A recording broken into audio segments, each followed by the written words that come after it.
Good morning everyone and welcome to the London Assembly Mayor's Question Time. And let's begin our agenda and programme for today with item 1, apologies for absence and Chair's announcements. We have apologies, Chair, from Assembly Member Curtin and Assembly Member Whittle. Thank you. Announcements. Can I welcome to the public gallery a group of young people from Streams, a charity in Lambeth working with those aged 16 to 19 to improve their employment prospects. Welcome. Can I also provide an update on some recent Assembly activities? The Economic Committee looked at the value and challenges of apprenticeships. The Environment Committee, as part of its inquiry into tube dust, visited a London Underground station to see how tunnels are cleaned. And I understand it's picked up a lot of interest in this subject. The Transport Committee looked at the challenges facing London transport system in the future. We examined capital project delivery at TfL, and we put questions to experts about the Mayor's planning powers.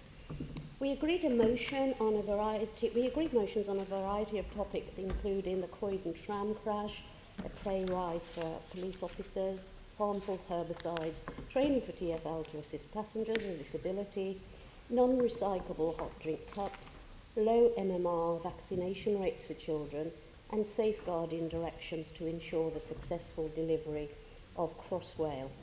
We also remembered the anniversary of 7/7 bombing, and on behalf of the Assembly, I joined the Mayor and the heads of the commissioners of our emergency services to pay our respect.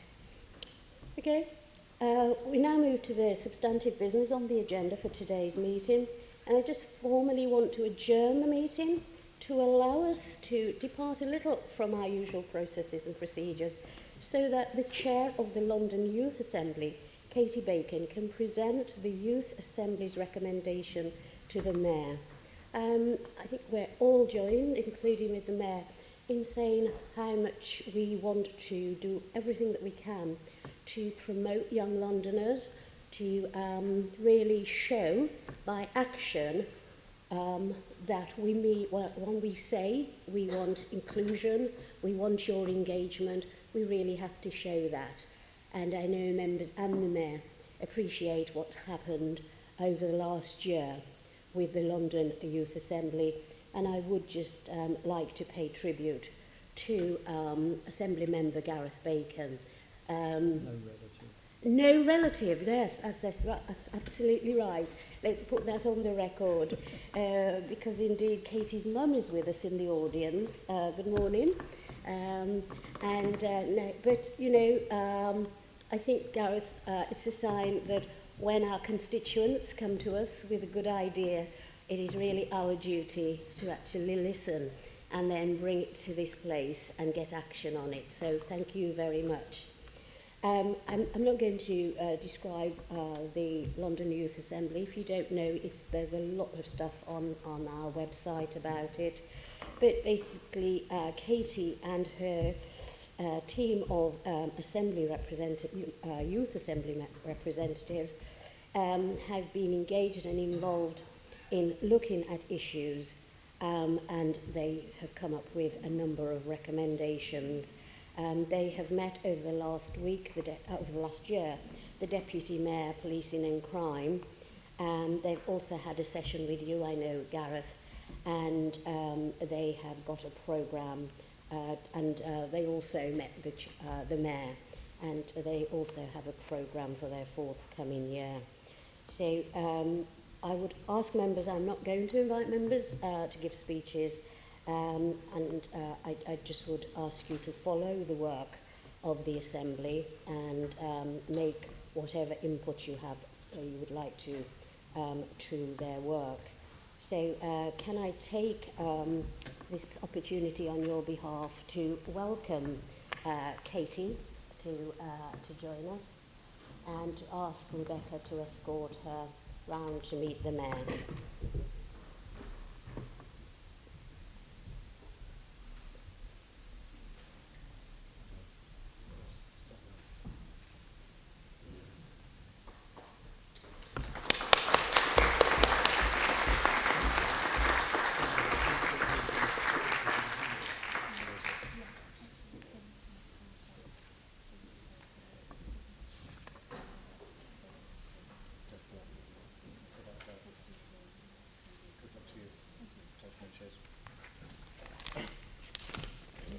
Okay, thank you, Mr. Mayor. The recommendations relate to the two priorities areas for the work of the LYA this year, and that was youth violence and safety and mental health and well-being. And to Katie, from one chair to another, I've watched your work and I've taken some tips from your chairing skills. Thank you for that. And on behalf of the Assembly and the Mayor, we wish you every future success. And we know you're planning to go to university, and we're all going to keep our fingers crossed. But we know you'll get the grades you want. You're that sort of young woman. Okay, we wish you all the very best. Thank you.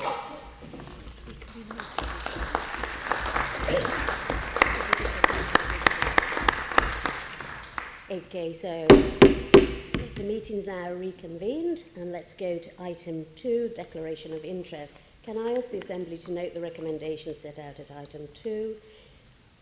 Absolutely. Can I ask the Assembly members to declare any other disclosable pecuniary interest or other relevant interest where they relate to the items on the agenda for today's meeting?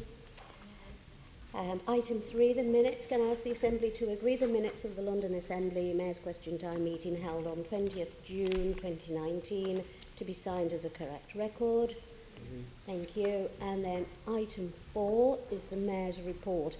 Can I ask the Assembly formally to receive the Mayor's report covering the period 7th June 2019 to 4th July 2019? The Mayor will now provide an oral update of up to 5 minutes in length on matters occurring since the publication of his report. Good morning, Mr. Mayor, and over to you. Thank you, Chair. Can I thank you for organising for the London Youth Assembly to present me with their recommendations. I hope the London Assembly is as well behaved as the London Youth Assembly are. I know from personal experience that may not be the case. Chair, on Monday this week, I delivered a speech about the causes of crime. This highlighted new City Hall analysis, which truly lays bare the full extent of the link between serious youth violence, which started rising in 2012, and deprivation, inequality and poverty. You can't cut police officers, preventative services, and ignore the most vulnerable people in our country at the same time as keeping crime low. Those things are fundamentally incompatible. As the Met Commissioner has said, our approach in London is starting to yield results. But we still have a long way to go, and we're never going to be able to solve this problem alone. We need the government's help. So I urge all Assembly members to join me in calling on the new Prime Minister to acknowledge that this is a national problem that requires an urgent national solution, which involves tackling poverty and inequality, investing in our young people so that we can expand opportunity for all, supporting the most deprived communities in our country, and providing our police with the long-term increase in funding they desperately need. Since we last met, Chair, I've also been working on a number of other initiatives to improve the lives of Londoners. Two of the things that may not come up during Mayor's question times, but are worth a mention, include bringing together world-leading climate experts for London's first ever Climate Action Week and celebrating the biggest ever Pride in London, and standing up for London's values against the growing threat of far-right populism. I look forward to answering questions during the course of this morning, Chair.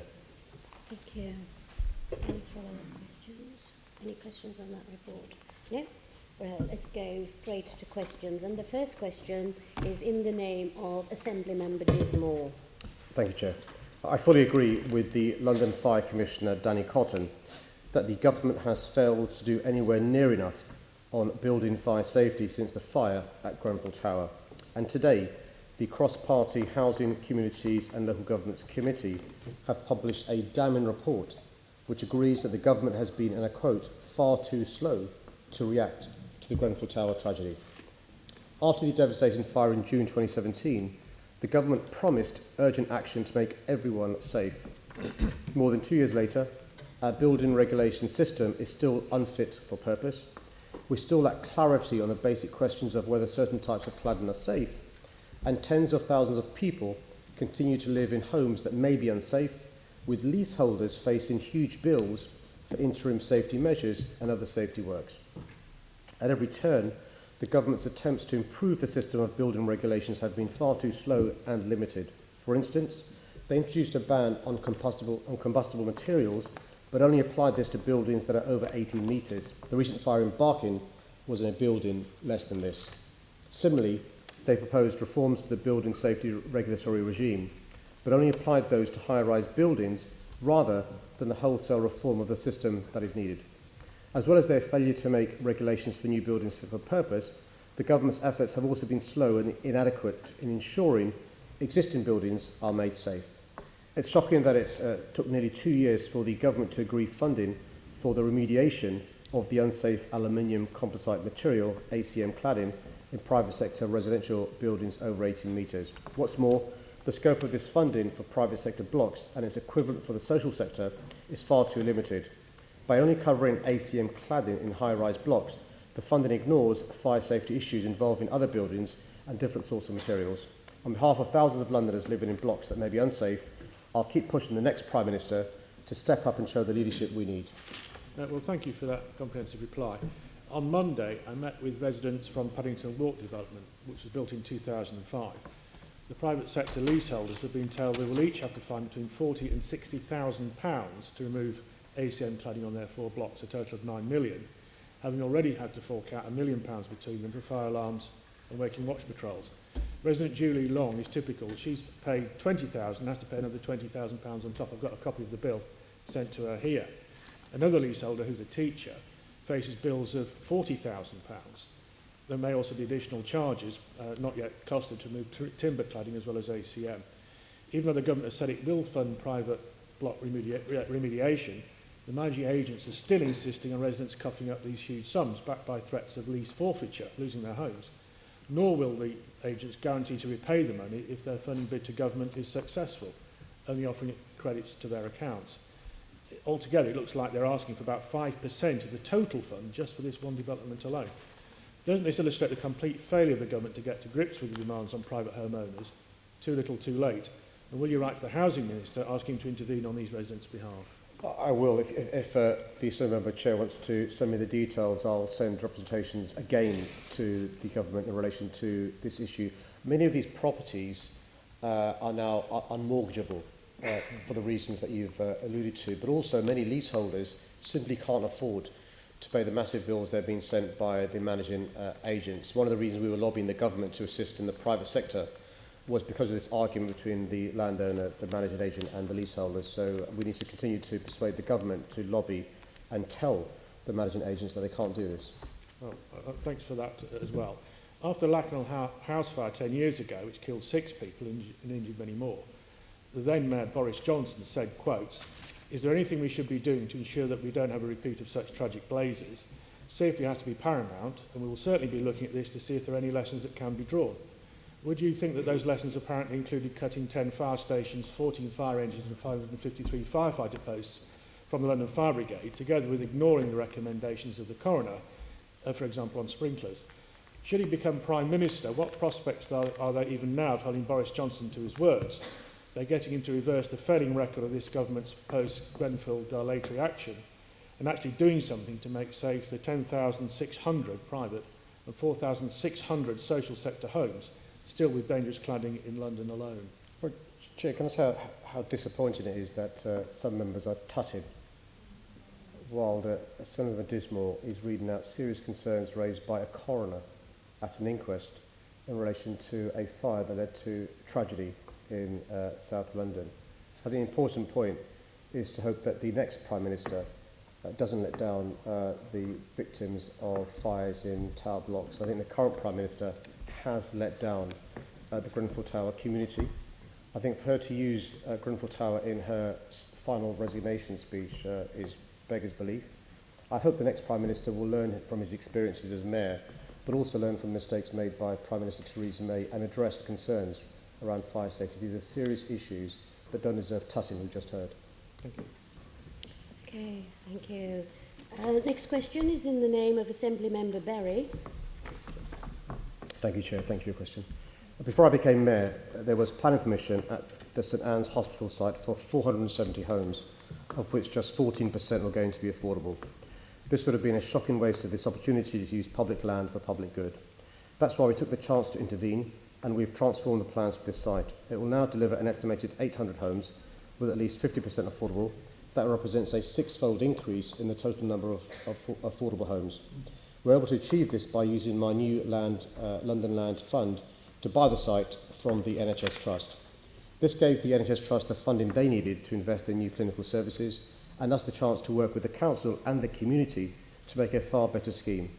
Thanks to our involvement, input from the council and the work of the local community group St Anne's Redevelopment Trust, the scheme now includes at least 50% affordable housing, the majority of which will be for social rent, at least 50 community-led homes, making St Anne's one of the largest community-led housing schemes in London, and new council homes alongside London Living Rent homes where NHS staff get first dibs.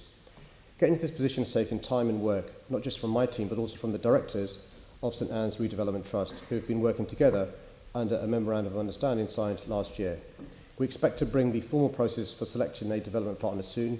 The terms of this tender have been developed by my team with START directors' involvement, and they will continue to play a central role for the community to play as this scheme progresses. The role of START will be critical to delivering the community-led homes, and we hope there will be opportunities to go even further in providing more affordable housing once a partner is in place. I've been determined to make sure St Anne's is an exemplar of as many of my housing priorities as possible, which is why council homes, community-led homes and London Living Rent homes for NHS staff are at the heart of our plans. Clearly, there will be practical and financial limits to what we can achieve, and the final details will involve compromise on all sides, but I hope everyone would agree the future of this site has now been transformed for the better. Thank you, Mr Mayor. Just to clarify a couple of next steps.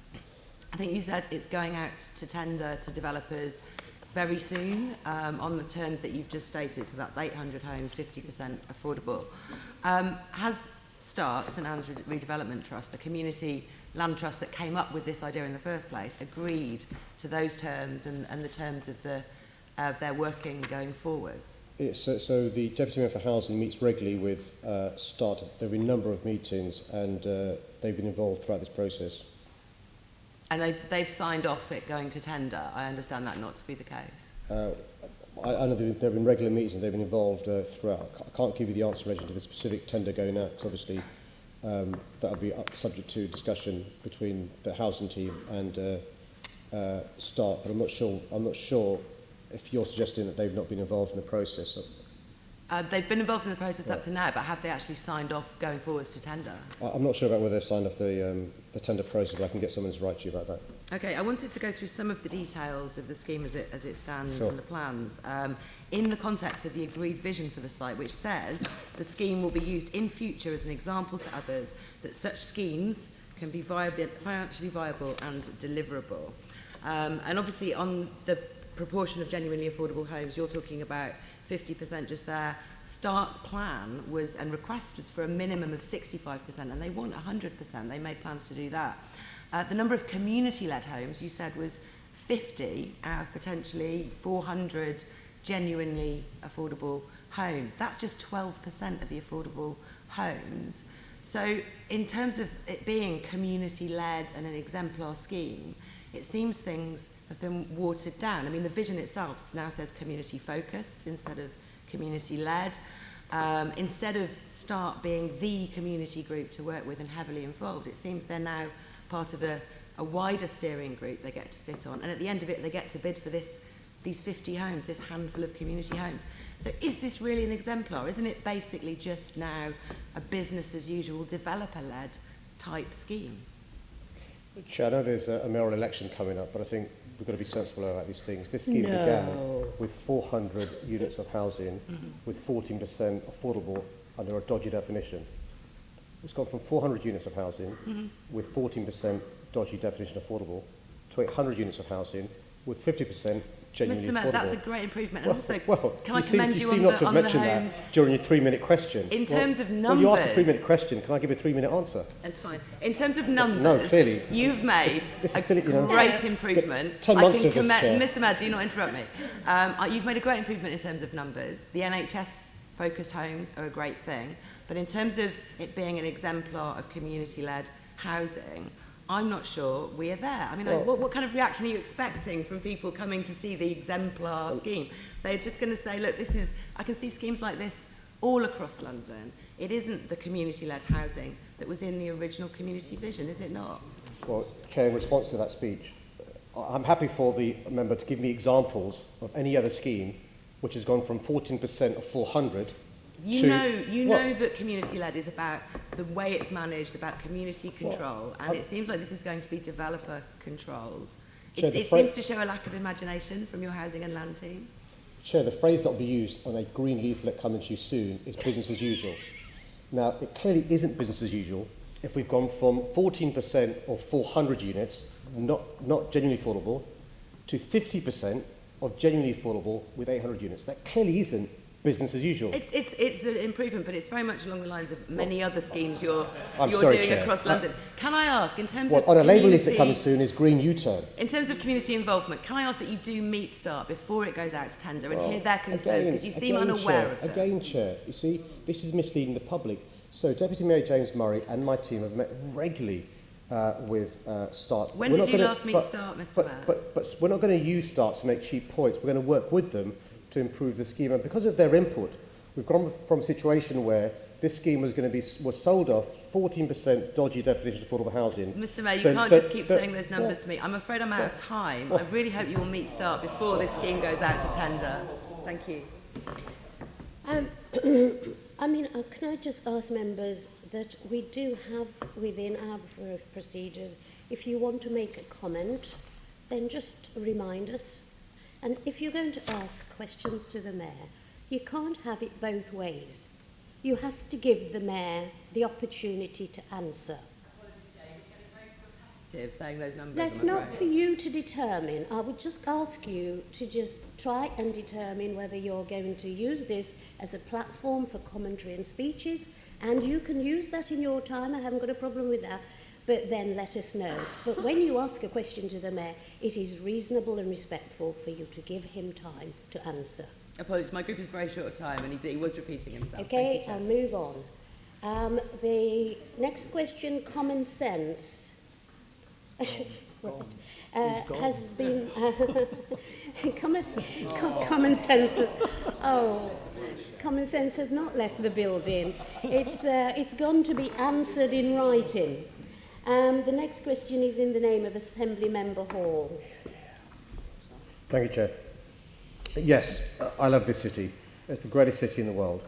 This is a city which gave me the opportunities to go from the council estate where I grew up to being mayor of the greatest city on earth. And every day I wake up even more passionate than the last about delivering the promise I made to Londoners to make London a fairer city where all Londoners get the opportunities that our city gave to me and my family. And I'm proud that despite years of government cuts and austerity supported by the Conservative Assembly members around the Chamber, which devastated our city and our public services, we're delivering the changes that Londoners want to see. We've prioritised both tackling violent crime with our City Hall-funded Violent Crime Task Force, which is working around the clock to keep us safe, patrolling violent hotspots and undertaking weapon sweeps across our city, and prioritise tackling the root causes of violent crime with our Violence Reduction Unit, bringing together experts from the NHS, probation, education, to councils, charities and community groups as part of our expanded public health approach to tackling violence. We've prioritised tackling the climate emergency and introduced the boldest action of any city in the world to tackle toxic air pollution and climate change, including the introduction of the world-leading ultra-low emission zone, all this in the face of opposition from Conservative members. We've prioritised again after years of inactivity from the previous administration, fixing London's housing crisis, including starting to build more council homes last year than any year since 1984.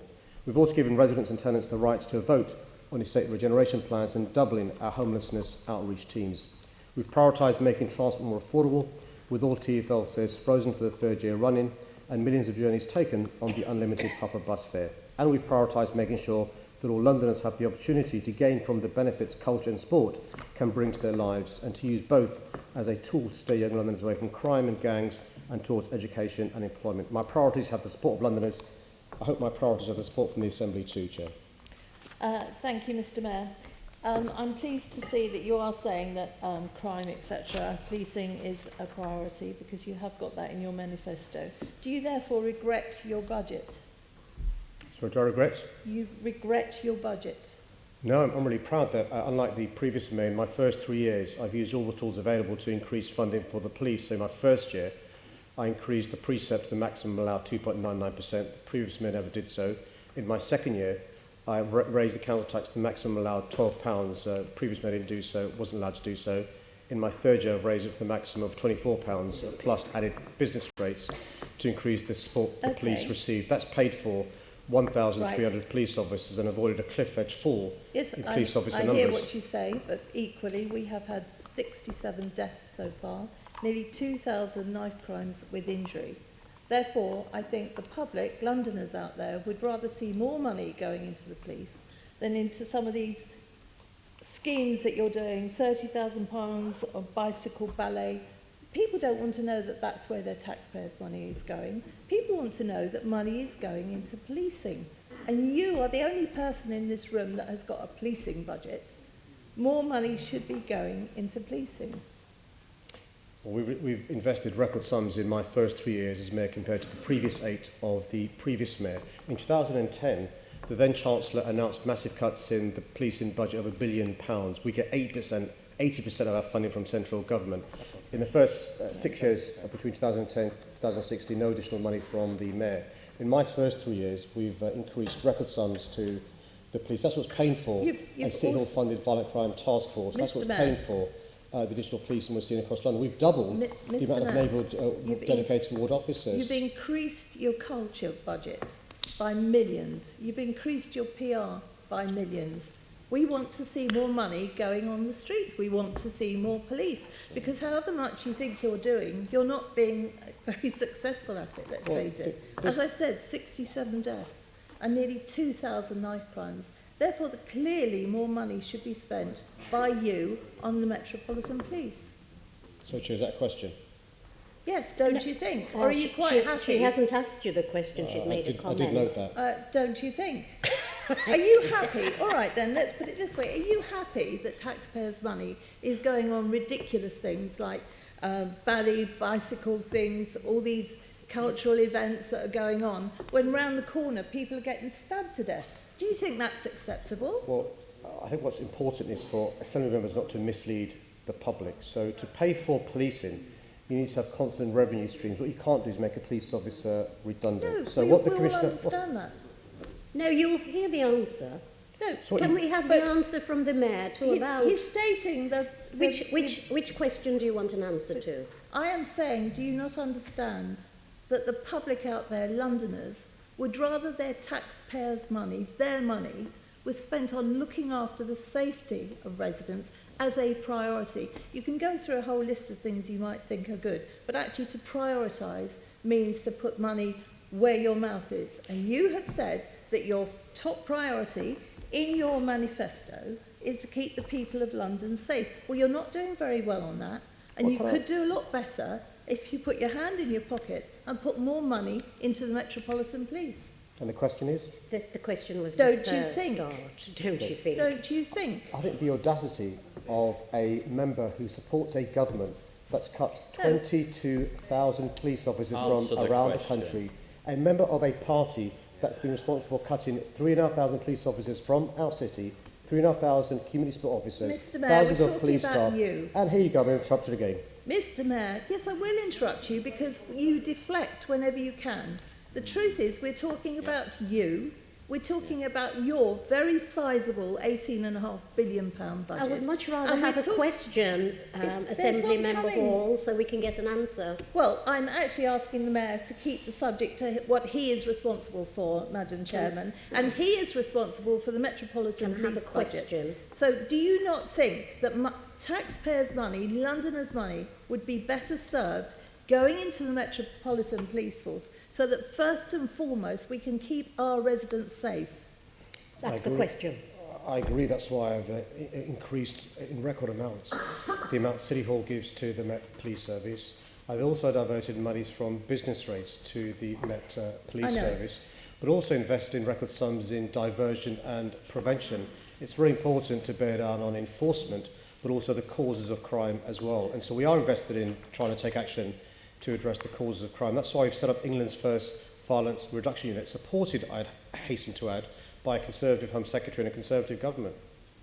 Yes, so you're quite happy then that money is spent on bicycle ballet, splash parties, beach parties. You're quite happy that our residents' money, our taxpayers' money, is spent on things like that instead of putting extra officers on our street. Let's deal with both of those things. The two examples given by the Assembly member are an urban party, urban beach party, and a ballet bicycle. Let me do both of those things.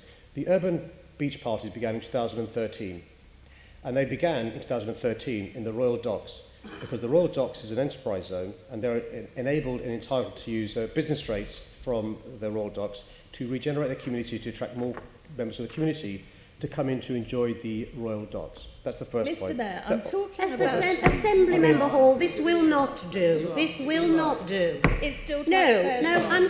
I'm sorry, and I'll adjourn the meeting if this is going to go on. It's just not good enough. It isn't good enough. No, I it isn't completely good agree, enough. Madam Chairman. No. It is not good enough. Excuse me, We you can don't agree on speak that. over me. The Mayor has given you the first half of the answer to a two-part question. I would like to hear the second part. And I would like to hear that without any further interruptions. Otherwise, I shall adjourn the meeting. Okay. So the first part is business rates from Royal Docks used for regeneration. The second part is from the London Borough of Waltham Forest, in there then being the Borough of Culture. And the Borough of Culture is paid from a number of revenue streams, some from City Hall, some from Waltham Forest, some from trusts, some from sponsorship, some from foundations. And I thought the Assembly member would appreciate the benefits of culture to our city. Culture is really important. Mr Mayor, I do appreciate culture is important. I equally appreciate that if a priority was ever needed, it's keeping Londoners safe. Yeah. And I'm afraid we gave you the answer on how you could put more 1,378 more policemen on the street, or police personnel on the street, and you've ignored us. We've identified £83 million of money that you could put actually to the Metropolitan Police, which we on this side would rather you did. I'll leave it at that, Madam Chairman. You leave it at that comment. Thank you. Yep. Assembly Member Cooper, do you have a question on this issue of priorities for London? Thank you very much, Chair. Yes, priorities for London. In fact, I'm just about to ask you about Brexit. And in the light of the comments this morning from the OBR saying that the country as a whole is going to be plunged into a crisis, do you think that you have made the right choice to continue the same level of budget as the previous mayor in terms of support for the film industry, which is world-renowned, and also for the fashion industry, equally well-renowned? Well, one of the statutory duties the mayor has is to promote London's economy. And the economy leads to revenues from taxes being raised from businesses and from individuals. But also culture contributes £52 billion towards London's economy. 1 out of 6 jobs are in the cultural sector. But also it's a good way of diverting and preventing young people away from life of crime. You look at the Film London, you look at the British Fashion Council, you look at some of the other cultural festivals, City Hall funds, they began from the previous mayor. And as far as those festivals are concerned, we're contributing the same amount towards those festivals as the previous mayor. Why? Because we think they're important. And what you see here is basically cheap party political points made because we're 10 months away from a mayoral election, which is a disservice to the victims of crime, a disservice to those bereaved and grieving families, but a disservice to London's economy. Thank you for taking that wider view. Thank you, Chair. Okay, and the next question is in your name. It's in the name of Assembly Member Cooper. Business and no deal. Thank you, Chair. Most London businesses didn't feel well prepared for a no-deal Brexit last March. Since then, we've continued to prepare to avert the very negative outcomes of a no-deal through initiatives like my Brexit Business Resource Hub. Unfortunately, nothing looks any clearer the second time around as no-deal Brexit looms again. And the timing will be even worse if we leave with a no-deal on 31st of October. It's just before the Christmas period that's crucial to so much business. Brexit uncertainty has stalled business investment and productivity growth. UK manufacturers now warn of recession. Net migration from the EU has fallen since the referendum, and employers are finding it more and more difficult to recruit staff. While some larger companies have well-prepared contingency plans, they're also pushing the button on factory closures, job losses, and or reverting to stockpiles. The biggest worry is that most small businesses are not prepared at all. They simply don't have the resources to plan up front. The shock they'll face from a no-deal Brexit is very severe. 3 years on from the referendum, we are no clearer how our would-be Prime Minister will lead the country out of the mess. They offer business a four-letter word, or do or die, or debunked nonsense about tariff-free trade. Our businesses deserve better. The first priority of the new Prime Minister must be to put an end to the chaos and confusion of Brexit. In my view, this means revoking Article 50 and giving the British public the final say on Brexit. This is the only way to protect jobs, growth and prosperity for the next generation. Mark Carney, obviously the leader of the Bank of England, recently said that businesses will be reliant on what governments are able to do to keep the ports open and to keep trade flowing. Are you confident that the next Prime Minister is going to be able to do this? And obviously the impact on London could be severe. No, I'm not. If anybody had a chance to watch Newsnight last night, it was shocking and scary in relation to what they talked about last night. But even if we're able to control what happens on this side of the border, what about on the other side in Ireland? What about on the other side in the Channel? And us as a city have three ports, basically. We've got Heathrow, King's Cross and Pancras, and Tilbury Docks, which serves London as well. That's aside from the other issues, and I'm really concerned. You will see the rehearsals around basically a motorway from Kent being used as a car park, and I'm really concerned about our preparedness for a no-deal situation. Fiona Twycross has done a lot of work chairing the London Resilience Forum, but we should be under no illusions. This would be extremely painful and extremely difficult. But also the worrying thing, as I said in my original answer, it comes just before Christmas. Many businesses make lots of profits at the Christmas period, which stands them in good stead for the rest of the year. This is happening on October the 31st, literally 6 weeks before Christmas. So I'm really worried. I mean, we've also heard a lot of talk from one of the potential Prime Ministers claiming that GATT 24 clauses 3A, B and C are going to help us if we leave without a deal. Obviously that relates to the World Trade Organisation. Do you actually think that this is going to help us? Well, to be fair, he didn't refer to C. He only talked about B. He didn't realise there was a C. Well, that's right. That's the one he doesn't know about. Yeah, sorry. Well, we've looked into which countries rely to trade solely on WTO terms. We couldn't find the country. We couldn't find a single country that relies solely on WTO terms because they have trade agreements. And I think we've got to be honest about this. And so when people say it's possible to trade on solely WTO terms, not true. Nobody does it. Secondly, you need trade agreements. But thirdly, even the reference you made to 5A, B and C relies upon agreement from us and the European Union. No guarantees we'll get that agreement for the European Union. So it's a good example of big risk being taken on the future of our country. And by the way, the economy is what leads to us being able to afford police officer numbers or the NHS or teachers. Public services rely upon a vibrant economy. Thank you, Mr Mayor. Thank you, Chair. Assembly Member Dismore. Thank you, Chair. Do you agree that Brexit will intensify austerity measures and eventually decline in living standards for Londoners? Recent analysis has found that household incomes in the UK, including for Londoners, are around £1,500 a year lower than predicted before the EU referendum in 2016, with the UK having experienced the sharpest income growth slowdown of any economy for which the OECD published data. The Resolution Foundation has also shown how the UK has gone from one of the fastest growing economies to the slowest post-referendum. How damaging would a no-deal Brexit, being advocated by both potential ex-Conservative Party leaders and thus Prime Minister, how damaging would that be to those Londoners who've already seen rising costs without the same rise in pay? Extremely worrying. I mean, the 2 points I'd make is, one of the things the Resolution Foundation also said was, they said yesterday, over the past 2 years, UK households have experienced a near stagnation in living standards, even worse than the income hit experienced during the early 1990s recession. That's the facts from the Resolution Foundation. The second point is just, look, I'm all in favour of optimism. I'm all in favour of speaking up for the positivities of our country. But it's got to be borne out by evidence. And I don't see the evidence how a no-deal situation benefits our economy. Put aside the dangers to the NHS, schools, construction, with the issues around the labour market, but it's a real source of concern. And I think if you think things have been not great over the last couple of years vis-à-vis austerity, I dread to think of what will happen if we have a no-deal situation on October the 31st. Well, today the Office of Budget Responsibility are predicting that a no-deal Brexit will push the UK into recession next year. So would you also agree that the government must secure a deal that works for London to avoid wrecking our economy, or revoke Article 50 if they can't do that? Should we not remain in the single market and the customs union, as this is what businesses in London want, in order to keep bureaucracy to a minimum and have access to skills. A failure to secure a good deal in negotiations with the EU would deal a hammer blow to London's economy, wouldn't it? Hitting the poorest and most vulnerable the hardest. Absolutely. I make this point. Look, let's assume Boris Johnson is a brilliant negotiator. No. Let's give him the benefit. I think he can't be worse than Theresa May. Right? So let's assume that. Now he's got a choice. He can either work against an artificial deadline of October 31st with summer recess. We know Parliament's going to be in recess. We know the EU aren't around to trade with him. So you've got a deadline of October 31st, which could lead to panic. Or you can, he's a great negotiator, right? Withdraw Article 50.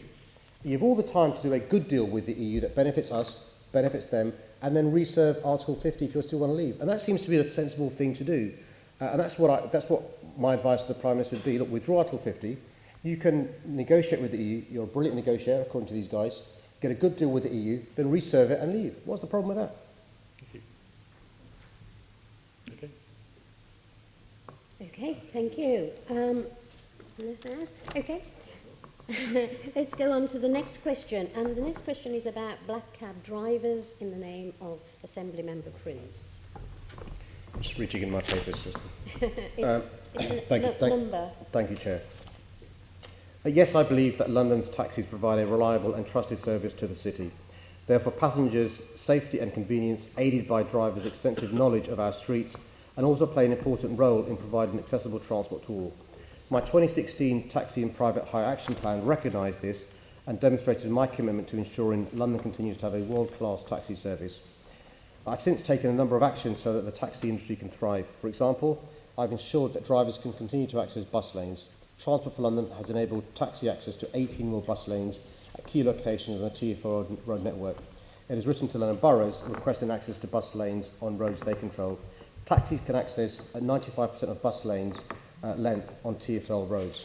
TfL has delivered a 29% increase in the number of taxi ranks across London, already exceeding its target of an additional 20% by 2020, and is continuing to press local authorities for additional rank locations. Another key focus of my action plan was encouraging London's taxi fleet to become a world leader in adopting zero-emission capable taxis and supporting drivers' transition to clean vehicles. Taxis continue to play a crucial role in helping London meet our air quality targets, with almost 2,000 new electric taxis already licensed. The figure was 0 when I became mayor.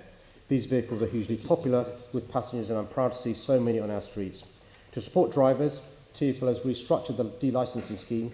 The scheme provides up to £10,000 for those who trade in their older, dirtier vehicles early, double the maximum under the previous scheme from Boris Johnson when he was the mayor. TfL has also set up a £5 million fund to help drivers of Euro 5 taxis to convert to liquid petroleum gas. It continues to contribute towards a £7,500 grant of the purchase of a zero-emission capable taxi. To maintain the availability of wheelchair-accessible transport in central London, taxis are exempt from paying the congestion charge and the ultra-low emission zone.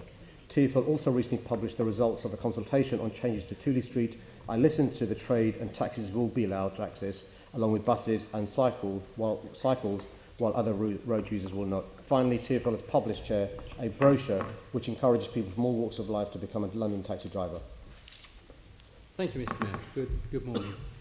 I don't know if you can help here, actually, Mr. Mayor, but you may or may not be aware that NLS run the phone service for taxis when they taxis, both the private hire and the black cabs, if they have to phone in and get relicensing and appointments.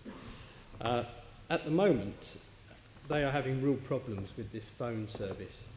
The average wait time, according to TfL, is around about 12 and a half minutes, which is an awful long time. But I was on the phone to a taxi driver last night who had to wait on more than one occasion for over 1 hour. There are drivers out there who are aggregating up to 11 hours having to wait, because you can't wait forever. You know, you get a job or whatever. It really is a major issue for them. And I was just wondering, Mr. Mayor, whether you could help by using your good offices to have a word in whichever ear necessary to find out what the problem is and resolve it. Chair, can I thank the Assembly Member for raising this real concern for taxi drivers. Can I undertake to go away and look into this and right back to him as he's raising this. I'll do it very shortly because it's a real source of concern, I bet, for those taxi drivers. And can I thank him for raising it, and I'll look into this. Thank you. I really appreciate that, Mr. Mayor. Thank you very much. Could I also raise the issue of the taxi age limits? Now, you may recall that we had a fairly civilised discussion last time, and I asked you more than once if you would be prepared to meet with me and representatives from the LTDA to discuss your plans for reducing the taxi age. Now, I absolutely understand why you want to reduce the taxi age, because according to TfL's figures, it would save something like 8,000 grams per kilometre of NOx, which is very laudable. But I did explain to you at the time, Mr. Mayor, that the proposal by the LTDA, which I wanted to discuss with you, would save 12,000 grams of a kilometre of NOx, which is actually 50% more.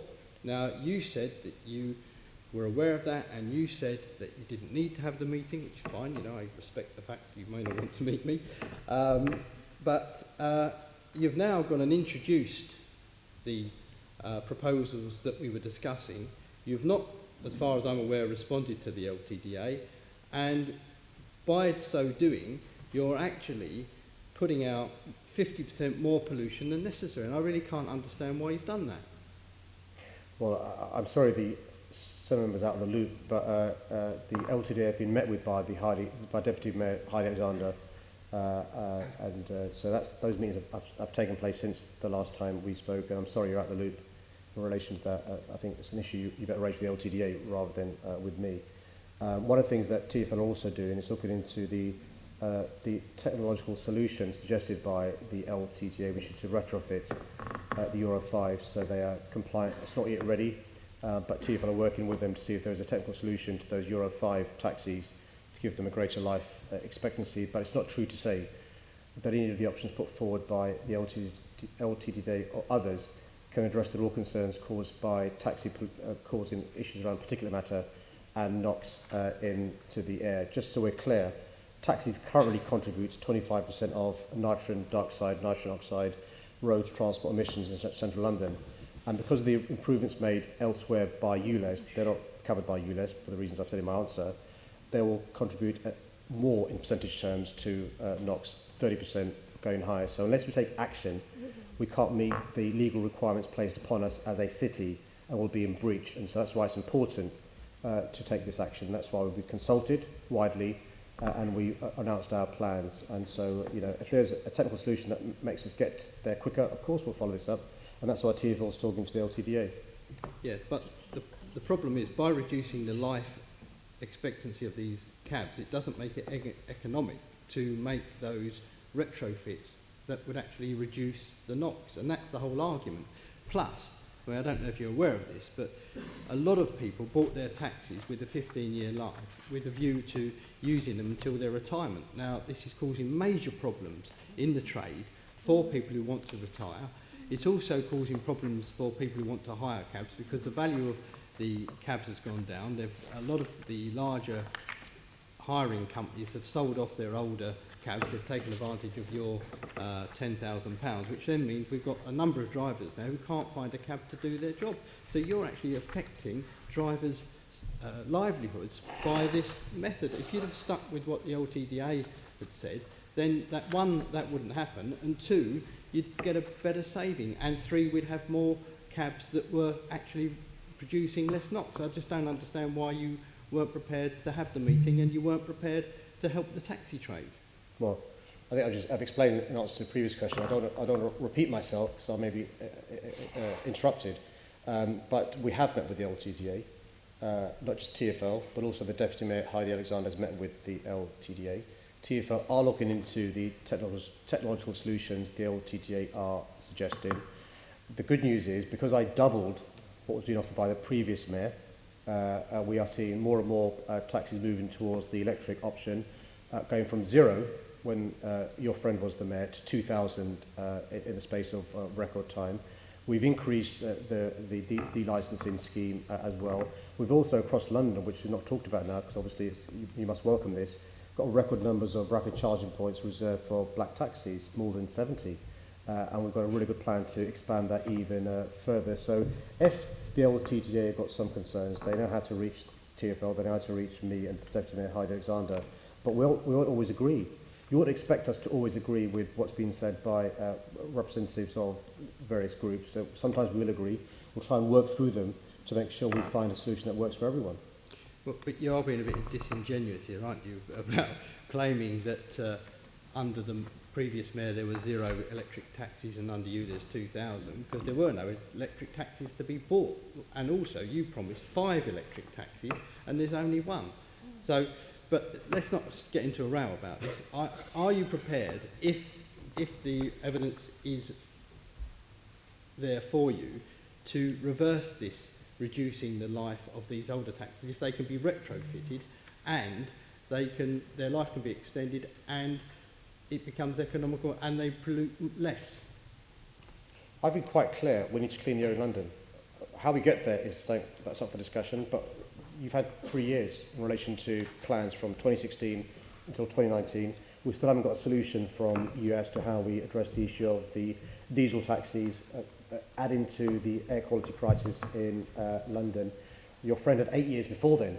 No progress made then in relation to electric taxis, in relation to a more generous delicensing scheme, but also in relation to other things that were helping the black taxi trade, with more bus lanes since I became mayor, more taxi ranks since I became mayor, encouraging the knowledge since I became mayor, stuff around how you pay for your fare, the contactless card. So we can talk about some of the challenges faced by the black taxi trade, and they are big challenges, and I accept that.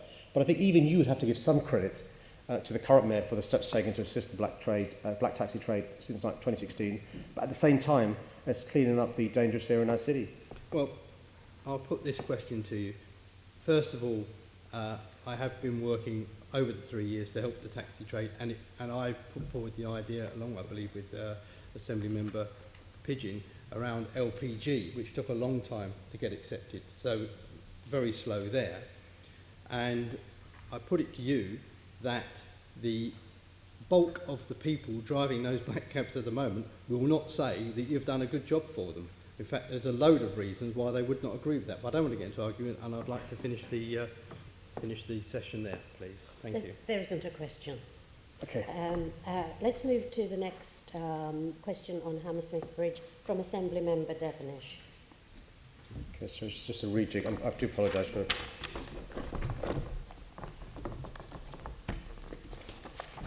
Thank you, Chair. Transport for London is working closely with Hammersmith and Fulham to reopen Hammersmith Bridge for motor vehicle as quickly as possible. Specialist teams paid for by TfL are working tirelessly to ensure a full range of options are properly explored and costed. However, until a single option has been confirmed, TfL can't know the most appropriate funding stream for repairing this 132-year-old wood and cast iron suspension bridge. TfL expects that a single option will be agreed in August. I will then work with Hammersmith and Fulham Council to identify appropriate funding and will consider this as part of its annual business planning process. The funding that was allocated to the proposed Rotherhithe-Canary Wharf Bridge cannot simply be reallocated to Hammersmith Bridge. The main reason is because funding for the Rotherhithe-Canary Wharf Bridge would have come from TfL's capital budget. Accounting rules dictate that capital expenditure requires an organisation to have control over the asset in question. Given that Hammersmith Bridge is owned and controlled by Hammersmith and Fulham Council, its renewal cannot be funded through TfL's capital funding. Anything TfL spends on Hammersmith Bridge must therefore be accounted for as an operating expenditure. And as you know, it is this funding that the Conservative government has completely removed from TfL, an average of £700 million a year. It's therefore vital that the government urgently provides certainty of long-term funding for the day-to-day operation and renewal of London's transport system, including structures like Hammersmith Bridge. This is important not only for TfL but for London boroughs, who have been significantly affected by funding cuts, and vital for businesses who are seeking certainty that London will continue to be an attractive place to do business. Once the ongoing technical work to understand options and potential costs concludes, we'll work with the government to solve this problem together. In the meantime, can I assure the Assembly that Transport for London, Deputy Mayor Hyde Alexander and I are taking the situation with Hammersmith Bridge extremely seriously. This is why TfL is using its limited operating budget to fund the ongoing design work on the bridge, drawing from a small pot of money that needs to be spread across all boroughs, all borough roads and bridges. This design work is continuing at pace, and TfL will soon be in a position to work with the Council to explore funding options for the main construction works. Yes. Thank you, Mr. Mayor. There's been some suggestions in the press, and I hope not from Transport for London, that the bridge may not reopen ever to buses and cars. Will you promise my constituents there's no truth in these rumours at all, please? No, I've seen nothing of that sort.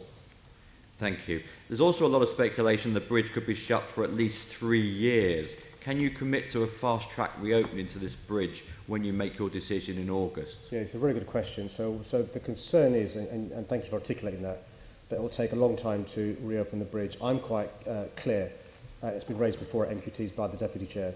We need this bridge reopened as soon as possible. Just to reassure you, the work that's been undertaken will look into the likely requirements of a bridge, the options available, the timescales and the cost. As far as the timescales is concerned, obviously we're going to open as soon as we possibly can. Thank you. You appreciate that transparency is important to avoid these kind of rumours. Now, Hammersmith and Fulham Council themselves have refused the Freedom of Information requests for the engineers' reports that were done at the end of last year, and their excuse was security grounds. Will you please instruct TfL, who have got copies of these reports, to release the reports publicly? Well, I don't know about this. Can I look into this? I'm not sure about the FOI or security grounds. There are sometimes, without going to details of this bridge, there are sometimes good security reasons why we don't want reports being made public. But I don't know enough about this particular case. So can I go away and then get somebody to respond to the Senate member? Thank you. And in terms of congestion, obviously congestion has increased across southwest London since the buses and cars have to be diverted across Chiswick Bridge or Putney Bridge, which is causing real hardship for people. Have you got any figures in terms of level of congestion? Because this is stopping people getting to school and to work for up to 30 minutes, I'm being told. No, TfL have been talking to the councils, because it's not just H&F Council affected, there are other councils around who are affected as well. There are figures available, which I'm happy again to share with the Senate member if he wants to do so. If he wants to see them, one of the things that TfL are regularly doing is reviewing the bus options. So, if, for example, there's representations or ideas about alleviating some of the congestion by bus routes around the area, clearly not crossing this bridge, TfL are very, very happy to move quickly, and they can move quickly. So, again, if there are any suggestions to reduce congestion, we're open for ideas. Thank you. And in terms of your August date, can you please advise us before it's going to be made public so we can have a meeting on this? This is clearly the number one issue for my constituents. Chair, why don't I agree to ask Deputy Mayor Heidi Alexander to brief the relevant Assembly members and anybody else who wants to be briefed in advance of the report being made public. The good news is we're talking about months now rather than seasons. I always get nervous when I'm advised a season by which a report will be ready. The good news is I've been given a month, which is August. But Chair, if I could undertake to do that, and I'll make sure my office and Heidi's office speaks to at least Tony and anybody else who's concerned as well. Maybe Leonie Cooper as well, yeah. Well, Chair, what I'll do is I'll send a note to the four that Caroline Russell, Leonie Cooper, Tony Devenish, Tony Arba, and anybody else who's interested as well. Caroline Vision, I beg your pardon. Sorry, Caroline. Thank you very much. I'll leave it there. Okay. Assembly Member Arba. Can I ask you, Mr Mayor, if you realise how disappointed residents of West London have been in the fact that TfL and you haven't acted strategically on this matter and have deferred to the interest of a single borough on this. The view that is taken is that your office and TfL is a strategic body which acts in the interests of Londoners, particularly when more than one borough is involved. And it is only today, in your answer to Assemblymember Devenish, we have heard that it's your intention to see that the bridge or something is opened on that stretch of the river to cater for all traffic. For 3 months, we have been in a limbo about this particular thing. Do you not think, under those circumstances, it is right for the Mayor, acting as a strategic authority for London, really should be taking control of this matter and not hiding behind a matter of how the thing should be financed with a single borough? Chair, I don't accept the criticism in the question from the Deputy Chair. I am aware from a meeting yesterday with the leader of Hammersmith and Fulham Council at the party political games being played by Conservatives in that part of London. I've seen, no party politics from me on this matter, Mr Mayor. I've asked you at successive meetings of the Assembly precisely about this point. Simply your strategic role, nothing to do with the boroughs. Shall I answer the second question or the first question? No, Tony, we've got a first question and then you've just had a second. Can we answer to the first and the second before another question? So in answer to the first question, I was told in no uncertain terms by the leader of the council that he'd been to public meetings where the public had been given misinformation from a political party about the position. He clarified the position. The bridge is owned by a council. It clearly has a huge importance to all of London, particularly the southwest of London, which is why we're paying for the engineering, the design work taking place now, and we'll come up with an agreement with the council in relation to what happens going forward, including involving the government. But what's sauce for the goose is sauce for the gander. I didn't hear these arguments made when Westminster Council unilaterally decided to cancel plans that had improved the air quality of all of London, that had improved the security of all of London. I didn't hear the Assembly member saying the mayor should take over Oxford Street. So it cuts both ways, Assembly member. No. Well, let's simply deal with that. There is absolutely no comparison between something which is a real and present emergency, i.e. the closure of that bridge, and some speculative thing which is happening in a particular borough. This is manifestly a London-wide matter. TfL manifestly is a London-wide authority. The mayoralty was set up to take strategic decisions, and what the residents of the boroughs that I represent and Assemblymember Cooper represents, and Assemblymember Devonish represent, we want to know that a real and present problem is being dealt with. As I've already said, it's taken until today for you to make the statement that the bridge or something there is going to be reopened. Again, the leader and others have been quite clear about this for the last few weeks, and the last few months, in fact, that the plan is to have the bridge reopen as soon as possible for all vehicles. They'll look at options clearly. There could be discussion, for example, about whether you want a bridge which is more expensive to be repaired for double-decker buses versus single-decker buses. There could be discussions about weight restrictions. But the point is this, you know, if it is the case that the Conservative members want me to have more control over roads, bridges controlled by boroughs that we don't own, that means campaigning with me to reverse the massive cuts made by the government for operating grant. We've lost £700 million a year in operating grant that pays for the maintenance of things that we don't own. Do you know, it's completely outrageous that you have turned this real problem into a political football. The position is quite simple. The bridge has been closed. It's causing massive disruption right across West London.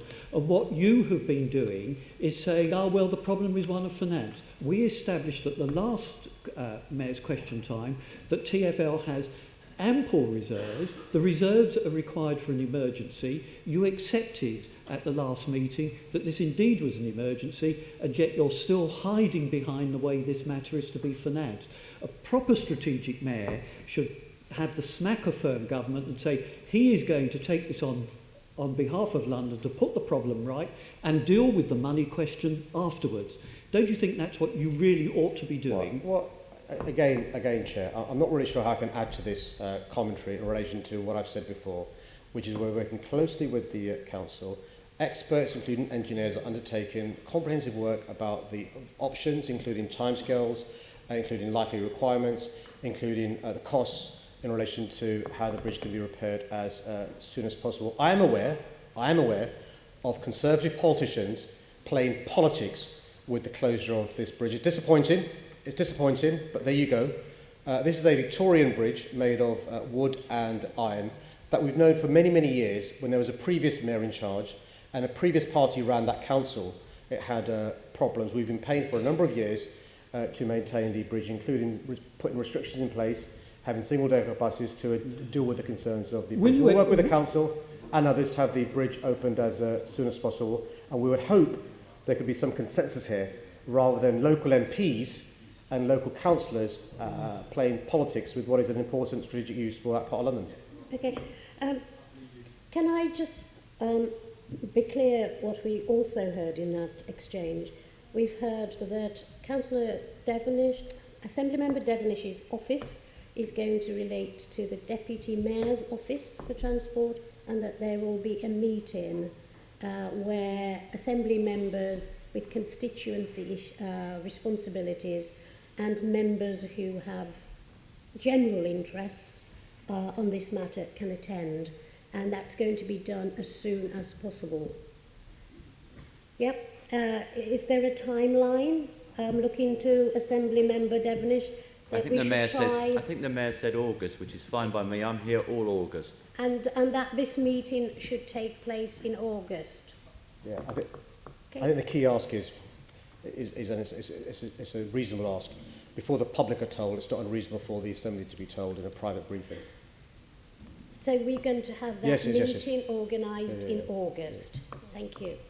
Okay, let's then move to the next question in the name of Assembly Member Pigeon. Oh, before I do, can we just wave goodbye? They're just leaving, to students from the University of Florida. And I was just waiting for the appropriate time to introduce them, and sadly now they're gone. They're waving, Chair, if it helps. Okay, they got a mayoral wave. Sorry about that. I was just waiting for the appropriate time to introduce them. Your answer to Assembly Member Pigeon's question on the cancellation of Rotherhithe-Canary Wharf Bridge. Thank you. I've always made clear my support for a new walking and cycling bridge between Rotherhithe and Canary Wharf. I want to be the Mayor to make it happen, but it can't be at any cost. I set ambitious but much needed targets in my transport strategy for 80% of Londoners' trips to be on foot, cycle or by using public transport by 2041. I hope this bridge will help to meet that aim, and I continue to support a bridge as the right long-term solution. Despite considerable effort by TfL to minimise the cost of what is a well-designed and technically feasible solution, the sheer scale and complexity of providing an opening bridge on this part of the river with the increased costs means it's currently unaffordable. The scheme's costs are now expected to be substantially higher than originally forecast, so I agree with TfL that this is a reasonable decision to take for now. In my view, something needs to be done in the short term to address the transport needs in this area. The original forecast was between £100 and £200 million. In the 2018 TfL business plan, there was an allocation of £350 million for this bridge. The scheme is now forecast to cost around £463 million with an upper limit of more than £600 million. TfL is looking at options for a fast ferry as a way of providing cross-river walking and cycling connectivity. Options for a ferry service being considered include a roll-on roll-off style service using electric or hybrid vessels. This would be considerably cheaper than building a lifting bridge, and the service could be up and running more quickly. This is alongside the wider investment in walking and cycling across the Rotherhithe Peninsula. This includes delivering Cycleway 4, a new cycle route from Rotherhithe to Peckham, and progressing an expansion of Santander cycles across Canada Water. The valuable work that's been done to date to demonstrate the technical and operational feasibility of the bridge will be concluded so that it can be used in the future. This means there will be a well-developed plan ready to be picked up in the future when the financial circumstances allow and if costs can be reduced. I'll continue to lobby government to ensure we can secure steady and sustained investment for the capital, which can allow for sensible investment decisions to be delivered for London in the long term. My Deputy Mayor for Transport, Heidi Alexander, wrote to the Chair of the Transport Committee and offered to meet to explain the challenges. I understand Heidi and David Rowe from TfL are meeting with the committee tomorrow, and they look forward to discussing this matter in more detail then. Thank you for your update. Obviously, I'm disappointed with this decision. In May 2016, just after you were elected, you said that this bridge was a great project. And as recently as last November, you said the Rotherhithe to Canary Wharf crossing is an important and a unique part of my vision for healthy streets, and I agree with you. You've stated that the increasing costs of the bridge is a big factor. But the latest estimate states the top cost is now £602 million.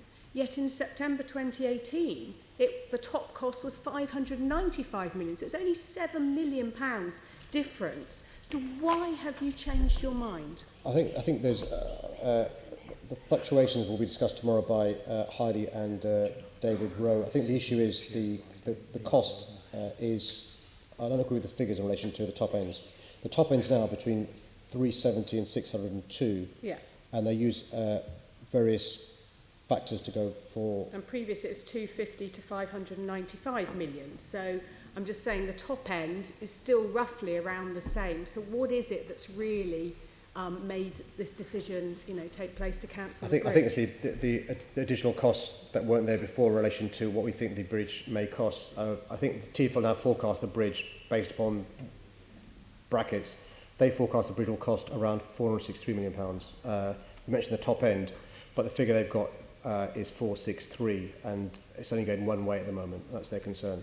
So will you agree to a full independent evaluation of all of the designs for a Rotherhithe-Canary Wharf bridge to really understand these escalating costs, whether it's simply the design choice that TfL has made or whether there's something here that's more complex? I think as a result of concerns raised by Senator Duval and yourself not too long ago, TfL did get the various designs looked at independently, but I'm more than happy, I'll forewarn Deputy Mayor Alexander and the TfL expert, so for tomorrow's committee hearing, they can talk you through the various review work that's been undertaken. Could those be published, Mr Mayor, so we can see? Because I think we need to understand, because those of us who support this project want to understand how it's gone up so much. Again, I'm very happy for you to raise it tomorrow at the committee with the Deputy Mayor in relation to the possibility of publishing some of that stuff. I'm not on top of the detail of the review, but I'm happy for you to raise that with Heidi Alexander and TfL You believe tomorrow. an independent evaluation has been carried out of all of the options? I think it has, because if you remember, you were in favour of a certain option,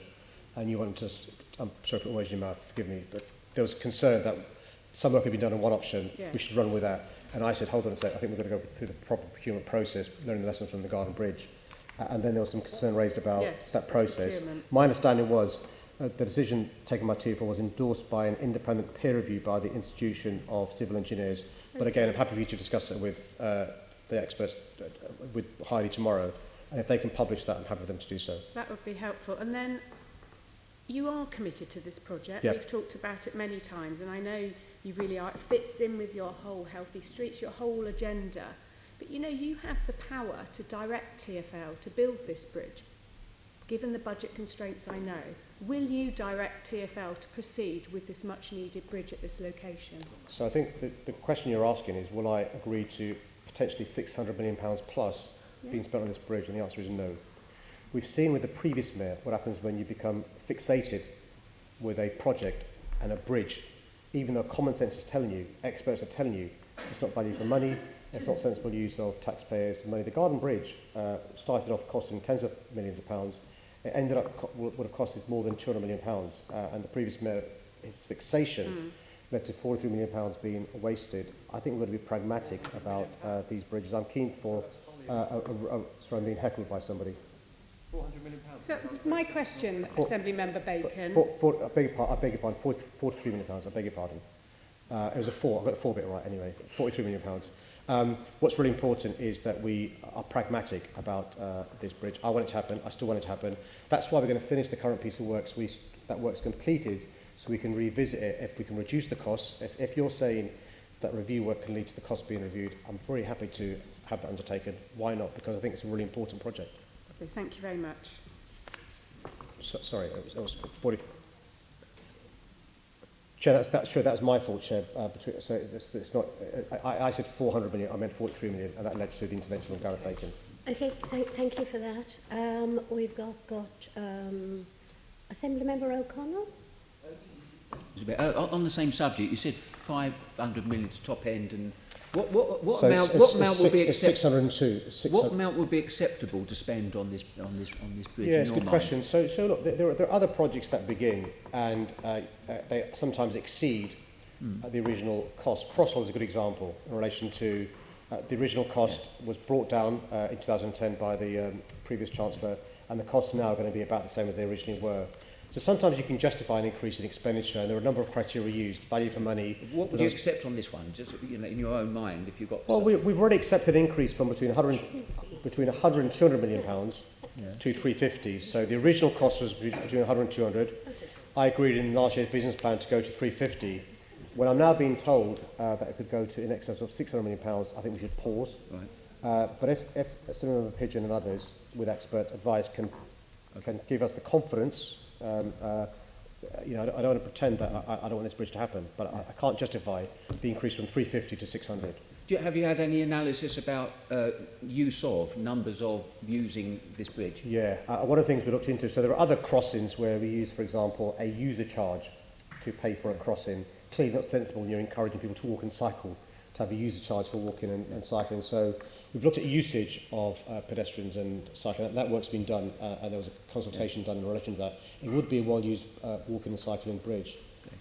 We've actually got on one side of the river an open space, but on the other side there's a discussion with Tower Hamlets, and one of the things to reassure the Assembly about is we're going to look into safeguarding the other side as well. Okay, so I don't want people to think I think you might sense where I'm going on this, because this is you may end up settling on 550 million for a walking and a cycling bridge in part of London that is relatively well served, and I've been urging you to spend money on the Sutton Tram extension. Last figure's about 300. There is a connection here. No, there is. And I've had pushback for some years, previous mayor and yourself, about the spend on Sutton Tram, which had regeneration benefits, which would serve many people. Well, there's some really good news here. And you seem to be prepared to say, well, okay, that's unacceptable, but we'll spend perhaps 500 million on something down the river that has a usage of walking and cycling, which is fine. 2 points. Firstly, I didn't accept 500 million pounds. It was an assertion put from you to me which I didn't accept. Second is good news, because in around 2000, the late noughties, somebody was a big advocate of the Sutton Tram before he did a U-turn. He's now going to become the Prime Minister. So the good news is Prime Minister Boris Johnson will put his money where your mouth is, and we'll get the Sutton Tram happening. Well, we will be writing to him without shadow of doubt. Thank you very much, Mr. Mayor. Okay, thank you. Let's then move on. And the next question is in the name of Assembly Member McCartney, Violence Against Women. Thank you, Chair. In my Peace and Crime Plan and Violence Against Women and Girls strategy, I've committed to ensuring that survivors of rape and sexual violence are supported to come forward and report to the police. Over 20,000 sexual offences were recorded in London in the last year. Sadly, I know the scale of this horrific offence is likely to be much higher. The British justice system is based on the principle of presumed innocent until proven guilty. And this is something that the media must respect in their reporting. We know that media coverage can be important. It has been pivotal in encouraging people to come forward and seek justice in high-profile cases. For example, more victims came forward following the Jimmy Savile coverage, and Lancashire Police also reported more victims coming forward for the Stuart Hall case. We also know other examples like Rolf Harris to John Warboys. But we've also seen where media reporting has got it wrong, such as what happened in Cliff Richard's case. Clearly, this was deeply distressing and had a massive impact on an innocent man, his family and friends. It's concerning that there is a belief that wrongful or false allegations are being made to damage reputations of suspects. CPS published guidance confirms that false allegations are rare. The MOJ also confirms there is no evidence suggesting a greater prevalence of false rape allegations than false allegations of other offences. The London Victims Commissioner Claire Waxman has conducted an extensive review to rape cases across London. Preliminary findings highlights a huge imbalance in the way victims are treated by the justice system. While there are protections and compensation available for those who have been falsely accused, the Victims Commissioner and I are working to improve the support for survivors to allow them to pursue justice. Some of the ways we're doing this is through support for rape crisis centres, independent sexual violence advocates, and improved support for all victims of crime. Blanket anonymity will further increase this imbalance against the survivor. The Victims Commissioner and I have also repeatedly highlighted concerns about the impact that excessive disclosure can have on victims' confidence to engage with the justice system. We need to work together to remove these barriers rather than put more in the way. Yes, thank you, Mr. Mayor, and thank you for the way you answered that, because the campaign started by Cliff Richard and Paul Gambaccini, both of whom were found innocent of charges against them, simply based on a misunderstanding that there is a false allegation crisis in relation to sexual offences, as they put it. And I'm glad that you have said that that is a myth. There is no evidence of any greater false allegation in sexual offences and rape than any other allegation. But the call for anonymity of rape and sexual offences suspects seems to me to be the start of a slippery slope, where you start to say that these defendants are worthy of anonymity, but those defendants who are guilty of murder or child abuse, for example, child negligence, are not. And it also gives the impression that those who are making allegations are or should be less likely to be believed. So can I just ask you, what do you think would be the likely effects of granting anonymity if this campaign was to succeed? Yeah, thanks for the points you made in the question, which is serious and important points to be made. We know that there is an imbalance in relation to attrition and successful convictions of those involved in some of these sexual offences cases and victims, complainants coming forward. A number of victims who come forward then withdraw their statement, don't want to cooperate with prosecution. And I think the downsides of giving anonymity to those accused of these crimes are not only less people coming forward and being the victims of this same person, because they don't know because it's kept anonymous, but also at least a further imbalance between a complainant victim and the defendant and the whole criminal justice system. And I think we've got to make it easier for victims and complainants to have confidence. Now, sure, I accept, by the way, that there are some victims and complainants who may make vexatious complaints. I accept there are some examples in this area where there have been allegations made which are wrong.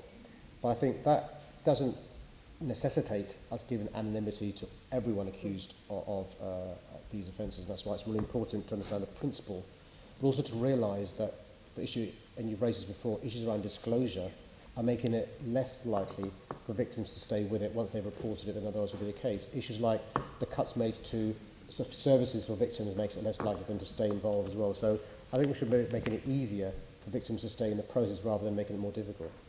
Thank you. And one of the things I think that could help both those charged but also survivors would be to reduce the length of time it takes for a trial to come to court. So what are you, MOPAC and the Met doing to work with CPS to ensure that that time is reduced? And this is a really important point. So firstly, in very exceptional cases will somebody arrested but not yet charged be named by the police. It happens very, very exceptionally.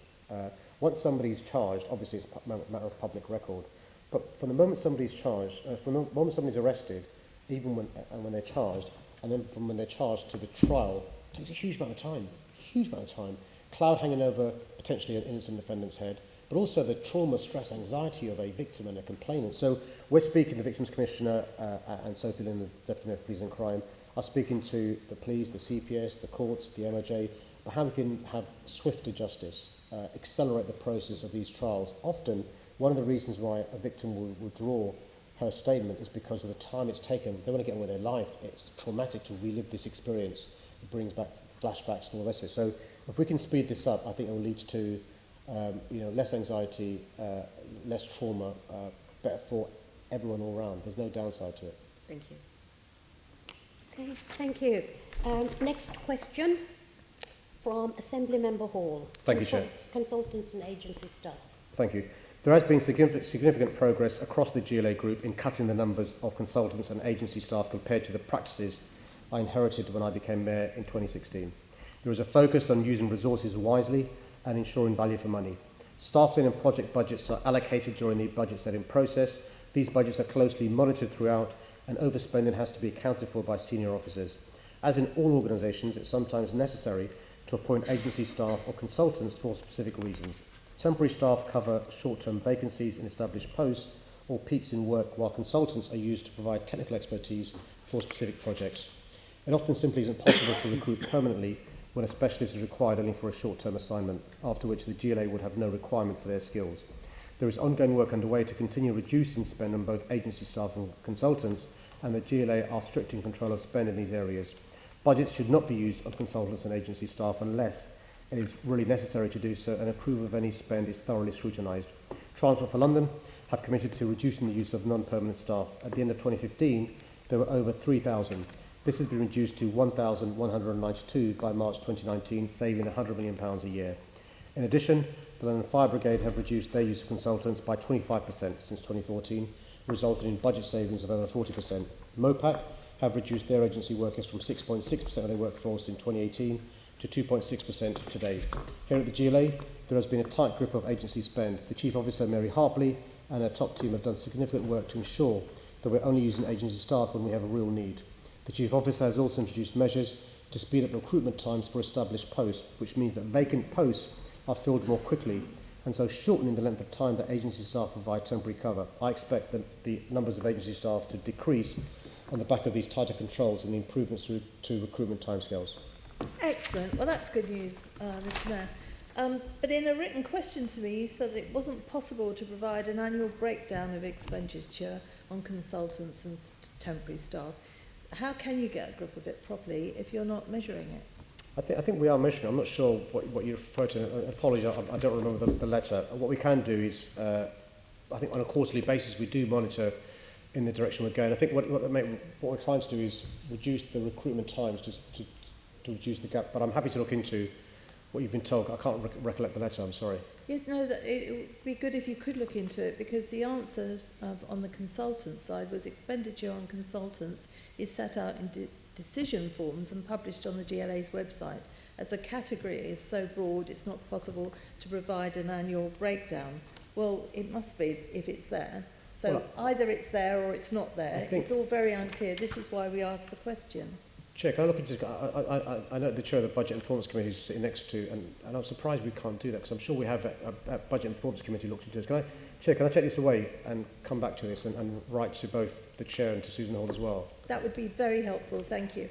Some of these staff members who are receiving money from the public payroll are being paid through the public service companies, and therefore are using this as a tax dodge. Do you think that's acceptable, that people receiving public money are minimising their tax in this way? No, that shouldn't be happening. So as I've explained in my answer, there are sometimes reasons why we've got no choice to use either agency staff or consultants. What it shouldn't be is a way of avoiding or evading the proper paying of taxes. But again, if there's, if you want to do it confidentially, you can always let me know if you know of any cases where that's happening. I'm happy to look into it to make sure it's not happening. Okay, so just to absolutely confirm, you think it's unacceptable that people receiving public money are minimising their tax through public services companies? If City Hall are doing it, if City Hall are paying for this... Well, in general, though, I mean, what do you think?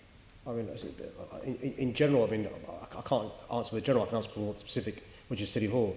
As far as City Hall is concerned, we don't think it's a good idea, and I wouldn't want that to happen. So if anyone knows of anybody that City Hall is paying to try and avoid or evade taxes, please let me know. Okay, I know of somebody, but I think she's now on the payroll, and I won't mention her name here. Fine. Anyway. Thank you, Mr Mayor. Fine. Assembly Member, the next question is in the name of Assembly Member Twycross. Thank you. Thank you, Chair. It's unacceptable that looked after children and care leavers can have poorer educational attainment and poorer employment prospects than their peers. Whilst I don't have a statutory duty in this area, I'm committed to taking action where I can to make a difference. From City Hall, we're supporting local authorities to provide for looked after children and care leavers. I've already waived the GLA precept for boroughs who exempt care leavers from paying council tax.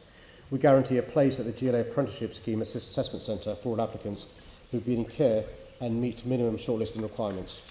And we've identified care leavers as an at-risk group in my European funded programmes. These are just some of the commitments I made when I signed up to the Department for Education's Care Leaver Covenant in October 2018. Tomorrow, we're bringing London local authorities together at City Hall to encourage more boroughs to sign up to the Covenant. Together, we can help more care leavers to live independently. Through the European Social Programme, through the European Social Fund, I fund the Care Leavers into Work project that supports young people into education, employment or training. I'm commissioning my next European Social Fund programme, which highlights care leavers as a particularly vulnerable group that needs targeted support. I've also invested in the London Children in Care Council, funded by Team London. 20 12 to 20-year-old council members receive peer research training. Their research raises awareness of the key issues of education, budgeting and accommodation. These same young people are also peer advocates for looked after children right across London. Many of my Young Leavers Fund projects support looked after children, with a RAW run by Central Greenwich Children's Centre delivers peer-to-peer life skills training for and designed by care leavers, and I'm proud that 16% of my peer outreach team have care experience. The team works throughout the year to engage young Londoners in City Hall's work. Each year, they coordinate an event as part of the National Care Leavers Week. We're committed to widen participation so that more Londoners can study on the higher education course best for them. Thank you, Mr Mayor. Your Care Leavers into Work programme is funded, as you noted, by the European Social Fund. Have you or your team assessed the impact of losing access to European funding on future programmes for this particularly vulnerable group? Yeah, we are concerned. So the good news is the European social funding support won't end until 2023 unless we stay in the EU, in which case it goes on indefinitely. So we're okay until then. The current Prime Minister announced a UK shared prosperity fund, and the idea is that will be used to replace the European Social Fund. We'll have to wait and see if the new Prime Minister will continue with the UK shared prosperity fund. And the key ask we had from the government was we should do no worse with the UK shared prosperity fund than we do with the European Social Fund. Thank you. And the APPG on financial education for young people recently found that care leavers in schools are not provided with the skills necessary to manage their money in preparation for adult life, which care leavers start obviously at 18. Given the lack of attention from government on the financial crisis facing London schools, are you able to plug the gap to support care leavers to learn these essential financial skills? Yeah, I think this issue of financial literacy is really important. You'll be aware, of course, of the summit held in November last year, which brought together education providers, banks, charities, tech companies and others to identify the challenges of improving financial skills to young people. We're doing some work in relation to this area you talked about, and it's really important that we give better financial literacy to this group, and we're keen to fill the gaps that currently exist to do just that. Thank you. Okay, thanks very much.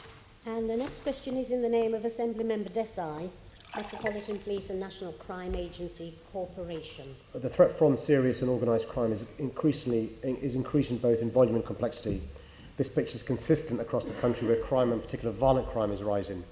I've been consistent in saying that tackling violence is my number one priority, and I know that the Met are working hard, including in partnership with the National Crime Agency, to address this.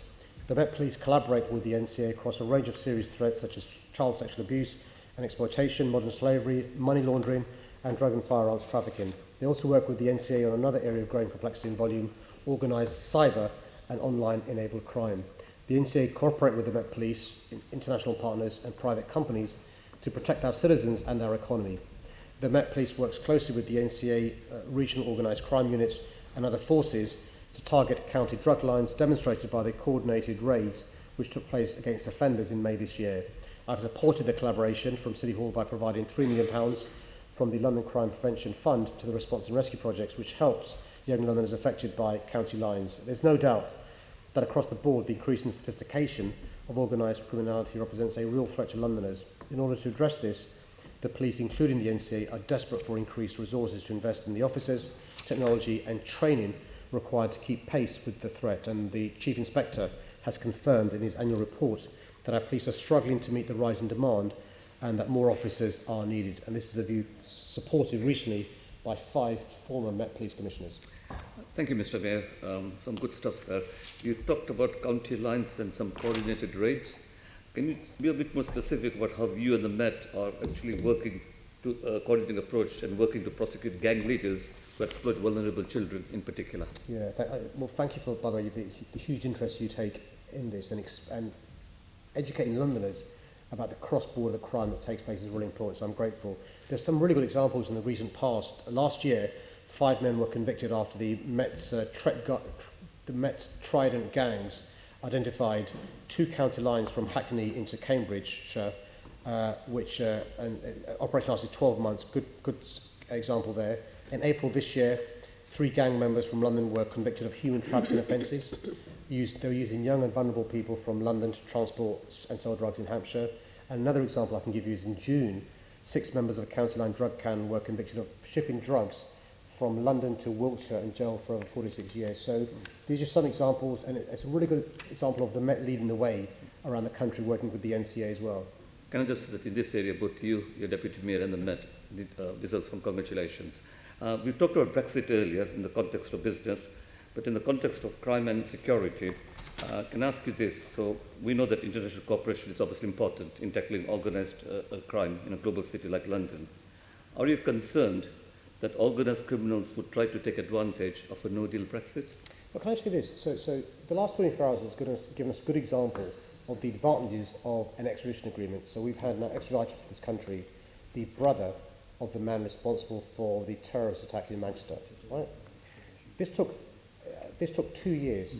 2 years to get this extradition done. We've got to deal with the EU, where anybody in the EU27 who we think is suspected of an offence can be extradited to our country in hours. We saw that in 2005 in relation to one of those responsible for the later July bombing in London. And I think people need to understand that if we leave the European Union, if there's a no-deal Brexit, not only will we have lack of shared information on DNA, on people with convictions, on passenger lists of people coming into our country, but even the possibility of extraditing serious people accused of serious crimes will be made more difficult. And so if you're a criminal, you want there to be no-deal Brexit, because you want it to be more difficult for the authorities to trace and track you. That's why I think it's really important for us to wake up on the consequences of us leaving the EU, but even worse, the consequences of leaving without a deal. Thank you, Mr. Mayor. Thank you very much. Next question is in the name of Assembly Member Copley. Thank you, Chair. Since being elected, I've made the case to every Prime Minister of the day that London needs a step change of investment in genuinely affordable housing, and particularly in council homes and homes for social rent. Without prejudicing the outcome of the current contest, if Boris Johnson does become the next Prime Minister, I will also remind him of his support just last year for the fiscal devolution required, in his words, to build the homes our children and grandchildren are going to need. I'm using all the powers and resources we currently have to get more council, social rented and other genuinely affordable homes built. My record shows we're making a difference. Last year, we started more genuinely affordable homes and more social rented homes than any year since City Hall took control of affordable housing investment. Through the first ever City Hall programme dedicated to council home building, we've also helped get more new council homes underway than any year since 1985. But we desperately need more investment and powers from the government. Earlier this month, I published a report assessing the amount of government funding required to deliver 32,500 new affordable homes a year between 2022 and 2032. And this is the number set out in the draft London plan, and the report assumed 70% would be for social rent. The report, which was developed with the G15 housing associations, councils and housing experts, calculated a funding gap of around £284,000 for every social rented home. While some of this gap can be covered by contribution from developers and other resources, there is still a gap of £4.9 billion a year that needs to be covered by government funding. This is around 7 times what we currently receive. Whoever leads the next government must not only provide the right level of funding, but do so without strings being attached to prevent us using it to deliver the social rented homes that Londoners so desperately need. Thank you very much for that answer, Mr. Mayor. And you preempted a couple of my supplementary questions. I think fiscal devolution is very, very important. I hope that, I can't believe I'm about to say this, Prime Minister Johnson will follow through on his commitments to fiscal devolution. And also I agree with you that strings shouldn't be attached. The need in London is for social housing, therefore the bulk of the funding should go to social housing. Can I ask, first of all though, your report commissioned by the GLA with the housing associations found that 30% of the cost of delivering the homes that we need, the affordable homes that we need over 10 years, would be for land, and it would cost £33 billion. What could be done to reduce that land cost? This is a really important point, the cost of land in London. So a few things that can be done quite easily. How land is valued. In my view, it should be valued on the existing use rather than speculative use, really important. The powers of land assembly are really important. We've got a really good example in London, actually, the former Holloway prison site, where an innovative council, Islington, did a planning brief for the former Holloway prison site and said their expectation, should a developer want to purchase that land, when it comes to applying for permission, their expectation was 50% of the homes would be genuinely affordable. And lo and behold, the value of the land stays at a sensible level. It's been bought by a developer. They've partnered with Peabody. We're helping them through our land fund. 60% of the homes there are going to be genuinely affordable, and there'll be a women's centre there as well. So it shows a difference a good council can make. But imagine if the government was on side working with councils to reduce the value of land in London, being at levels that make affordable homes unviable in many parts of London. Well, by way of contrast, of course, another example from a little while ago, in Islington, Camden borders, the Mount Pleasant site, of course, was called in and approved with just 25% affordable housing, after which Royal Mail then went on to sell the site at a huge profit. So I think that stands as an excellent, well not excellent, but a stark contrast. Can I ask finally, when you took office, I believe the percentage of affordable homes that were being approved across London was just 13%. It's now gone up to 36%. Do you think, therefore, that getting rid of the affordable housing requirements and targets that you've imposed would be a big mistake? Okay. Anybody who wants to reduce the expectations I have from developers to have 50% affordable housing to a lower figure must accept that will lead to less affordable homes being built in London. Independent experts have said one of the reasons why we've gone from 13% of homes being given permission that are affordable, using a dodgy definition, has gone from 30% dodgy to 36% genuinely affordable, is because of the planning rules brought in place since I... Thank you, Mr. Okay, thank you very much. And now we go back to Assembly Member Prince, and the question relates to the Croydon tram crash investigation. Thank you. Thank you, Chair. My thoughts remain with all those affected by the terrible events at Sandilands. I'd remind the Assembly 7 people lost their lives, 62 passengers were injured, some very seriously. Transport for London and I are committed to supporting all those affected by the tragedy in any way we can, and our attention is firmly focused on preventing anything like this from ever happening again. I understand concerns around the British Transport Police investigations into Sandilands not yet being completed, but TfL has always cooperated fully with all the investigating bodies. It has also apologised unreservedly and repeatedly for the human error which meant a single report which was commissioned following a separate incident on the tram network after Sandilands wasn't immediately shared with the regulators. Once this problem had become clear, it was rectified. It also notified the investigating bodies of this separate incident as soon as it happened. TfL produced a report for its board in July 2018 explaining why the internal audit report was not issued to the external organisations investigating Sandilands immediately upon its completion. This report is available on the TfL website and can be found through a quick internet search. The TfL board report provides a full and adequate explanation. I'm unclear what the point of a further investigation would be, particularly bearing in mind the RAIB carried out a thorough investigation into Sandilands, including forming an independent view on the issue of fatigue management and actually even including a summary of TfL's audit in its final investigation report.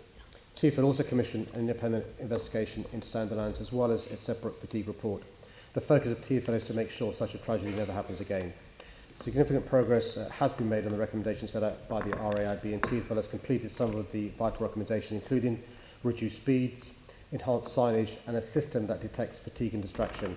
Most recently, TfL has thickened the glass on all tram doors and windows by 75%. By the end of this year, a new automatic braking system will be in operation on the London network, which will be a first for trams in the UK. The tram operator First Group has also made significant improvements to its management of fatigue, including new shift patterns and better work-life balance, and has shared this with the wider tram industry.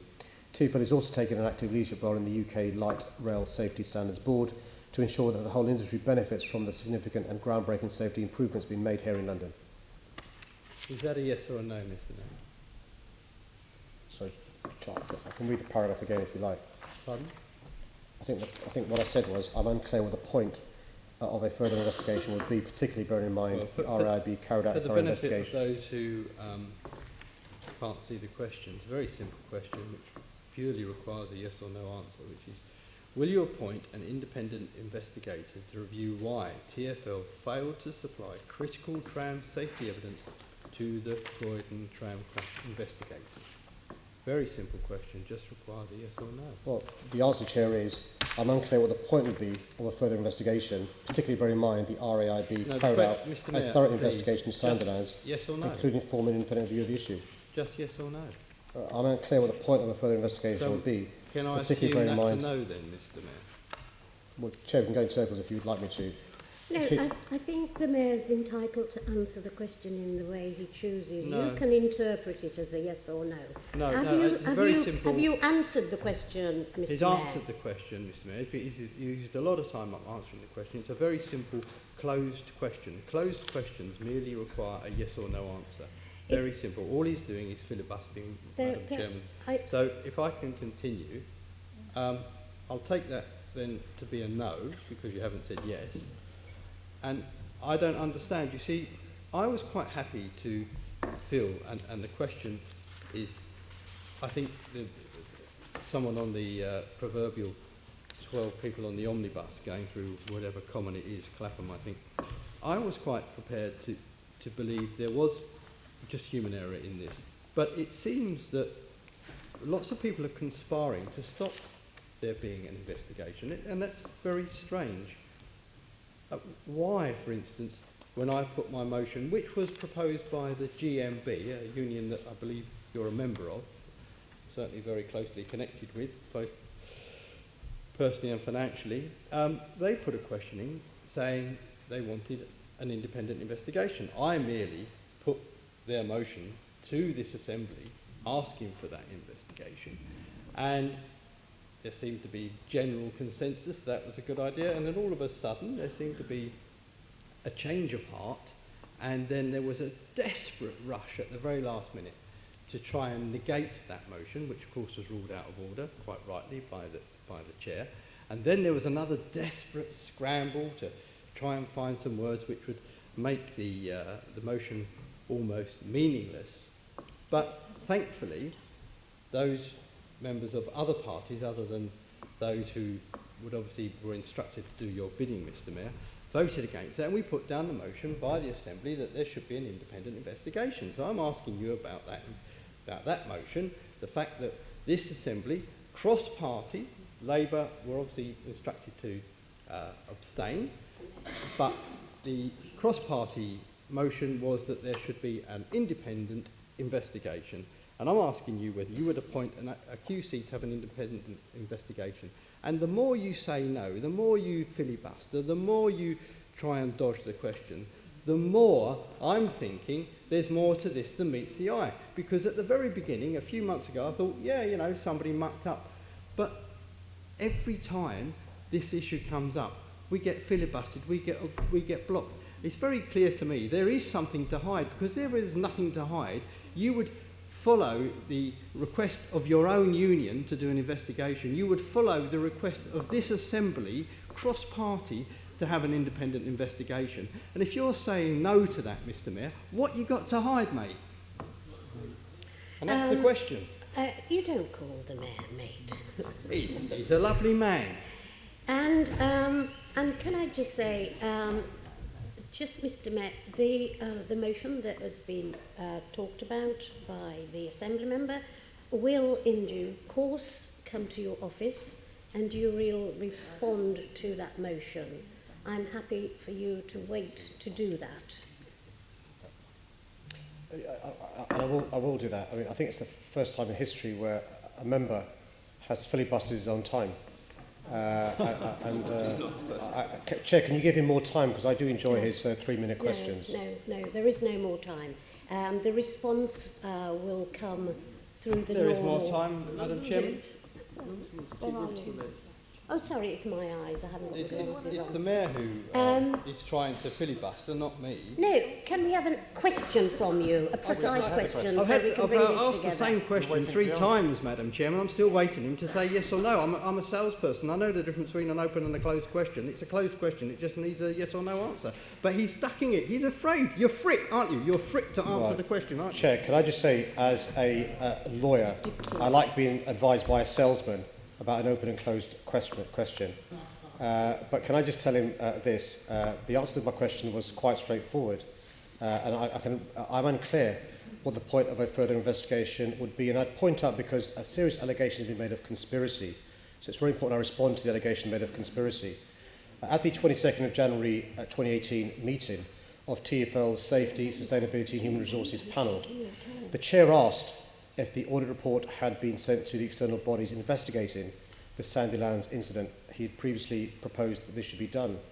TfL's Director of Health and Safety said she believed it had been sent but would confirm. Following the meeting, it was discovered that the audit report had not in fact been sent to the external bodies. TfL's Health and Safety Department was responsible for sharing this audit report with the external bodies, but in error, it was not sent as originally thought. This was clearly an oversight, which was rectified as soon as TfL realised this had occurred. TfL's Director of Health and Safety also contacted the chair of the SSHR panel to inform him of the error, to apologise and to confirm that the audit report had been sent. It's really important when allegations of conspiracy are said, they're backed up with evidence. And I'd like to make this point by ending, Chair. I'm very proud to be a member of the GMB and very proud of the difference our trade unions make to our society. No, the question is still with your member, and I do understand your concern as constituency member, but Assembly Member Prince, have you finished your questions? Given that your councillor, your colleague who is the constituency member would like to come in. I'm very happy to give the floor to my colleague. Assembly Member O'Connell. Very limited time, Mr Mayor. I just want to add my support for the motion, which I seconded. I think it'd be right to, and I look forward to your response, and it'd be right to hear your response around that, because I think that's totally reasonable. But also I would like to comment that this is still a very painful incident these years on, and I welcome continued support for the families and the community up at New Addington, which I know is agreed by all members of this Assembly. I just wanted that on the record. Can I fully associate myself with those comments, Chair? Thank you very much. And let me just welcome, and can we have the welcome wave, to young people from Haringey who are here with us as part of the Catherine West MP's Summer School. Welcome. And I'll hand over to my colleague, because he's going to call me. Assembly Member Arnold. Thank you.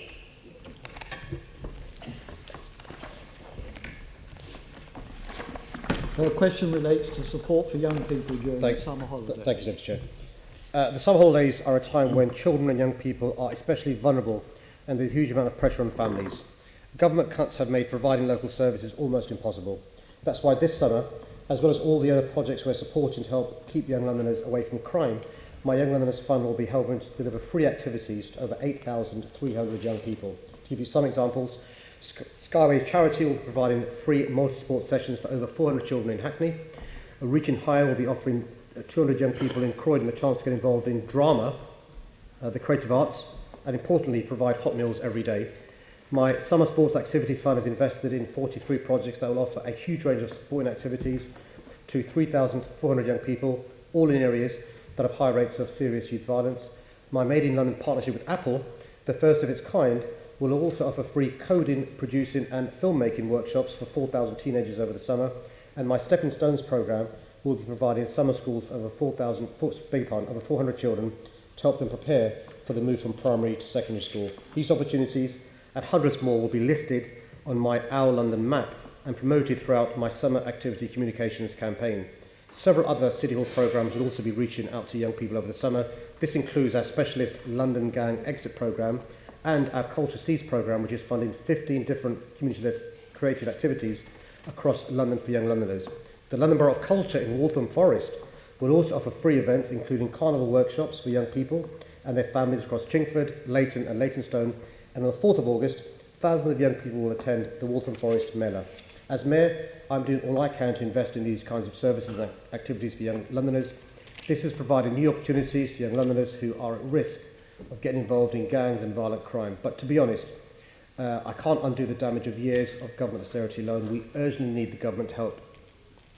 Okay, can I ask you to send in writing the programme of activities that's going to be undertaken by the Violence Reduction Unit?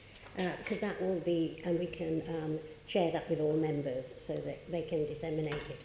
And then before I ask you my follow-up, can I start by commending the work of Inspector Alan Davis and the Met officers and partners who carry out work under the umbrella of Operation Azure. And as you know, that's the Met's response to the goal, which I know we both share and the majority of well-meaning Londoners share, that's to have zero cut-in. That is any form of female genital mutilation in our city. And we are all committed to doing everything that we can to stop that. But can you just update me on when you recently had any conversations with the appropriate government offices about this? And also, we know from the evidence that the long summer holiday is that time where these young, vulnerable women, who, can I just say, are born in London, are British, the majority of them are, but are then taken out of this country and then taken elsewhere to be mutilated. Have you had recent conversations about the dangers posed? Chair, you've bravely been talking about this for years now, and it's just worth saying out in the open what you're referring to, which is Londoners are being taken to countries around the world, sometimes to, inverted commas, countries of origin, to have female genital mutilation done to them. And what's happening this summer, and the Home Office deserve commendations from us for doing this. The Home Office are making sure, with the police, there are staff available at airports, the major airports that are going to some of the countries that we know from evidence this has been taking place, to try and spot a young Londoner, often girls, who may be being taken to these countries to have female genital mutilation performed upon them. To stop it happening, to give advice where there's a concern, and to use the law at its best. And the law has been changed, as you know, in relation to theory of both criminal remedies and civil remedies as well. So we're working closely with the Home Office in relation to that. The Mayor's Office for Police and Crime are on the stakeholder group that does lots of work around this, sharing best practice. And the third part of this is education. We've got to make sure that mums, in particular, who may themselves have been on the receiving end of female genital mutilation, don't think that it's acceptable for their children to also have this done to them. So some of the work we're doing, which doesn't get much attention, is in relation to the training programs in the communities that take place. And you know about this from your work in this in previous past. And the Harmful Practices Programme, just to reassure you, has delivered 46 sessions to 976 workers, and these workers will cascade this out to the communities. We've got to be vigilant on this, and I'm really pleased you've raised this at this Mayor's Question Time, particularly as it's the last one before the summer holidays. Thank you very much for all that you do and for everybody involved in, our goal is zero cutting in our city. Thank you. Next question is from Assembly Member Eshalomi and relates to the Williams Review. Sorry, Chair, I'm just moving my... This is number 14546. Great, thank you.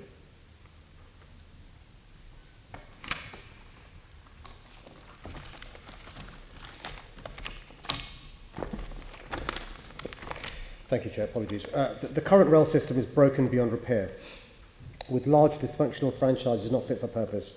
Customers have suffered substandard service for too long, so I welcome the Williams Review. Both my Deputy Mayor for Transport and Transport for London officials have met with the review team a number of times, including on Keith Williams' very first day in the role, and also last week as part of the Urban Transport Group, where together with cities across the UK, they made the case for devolution.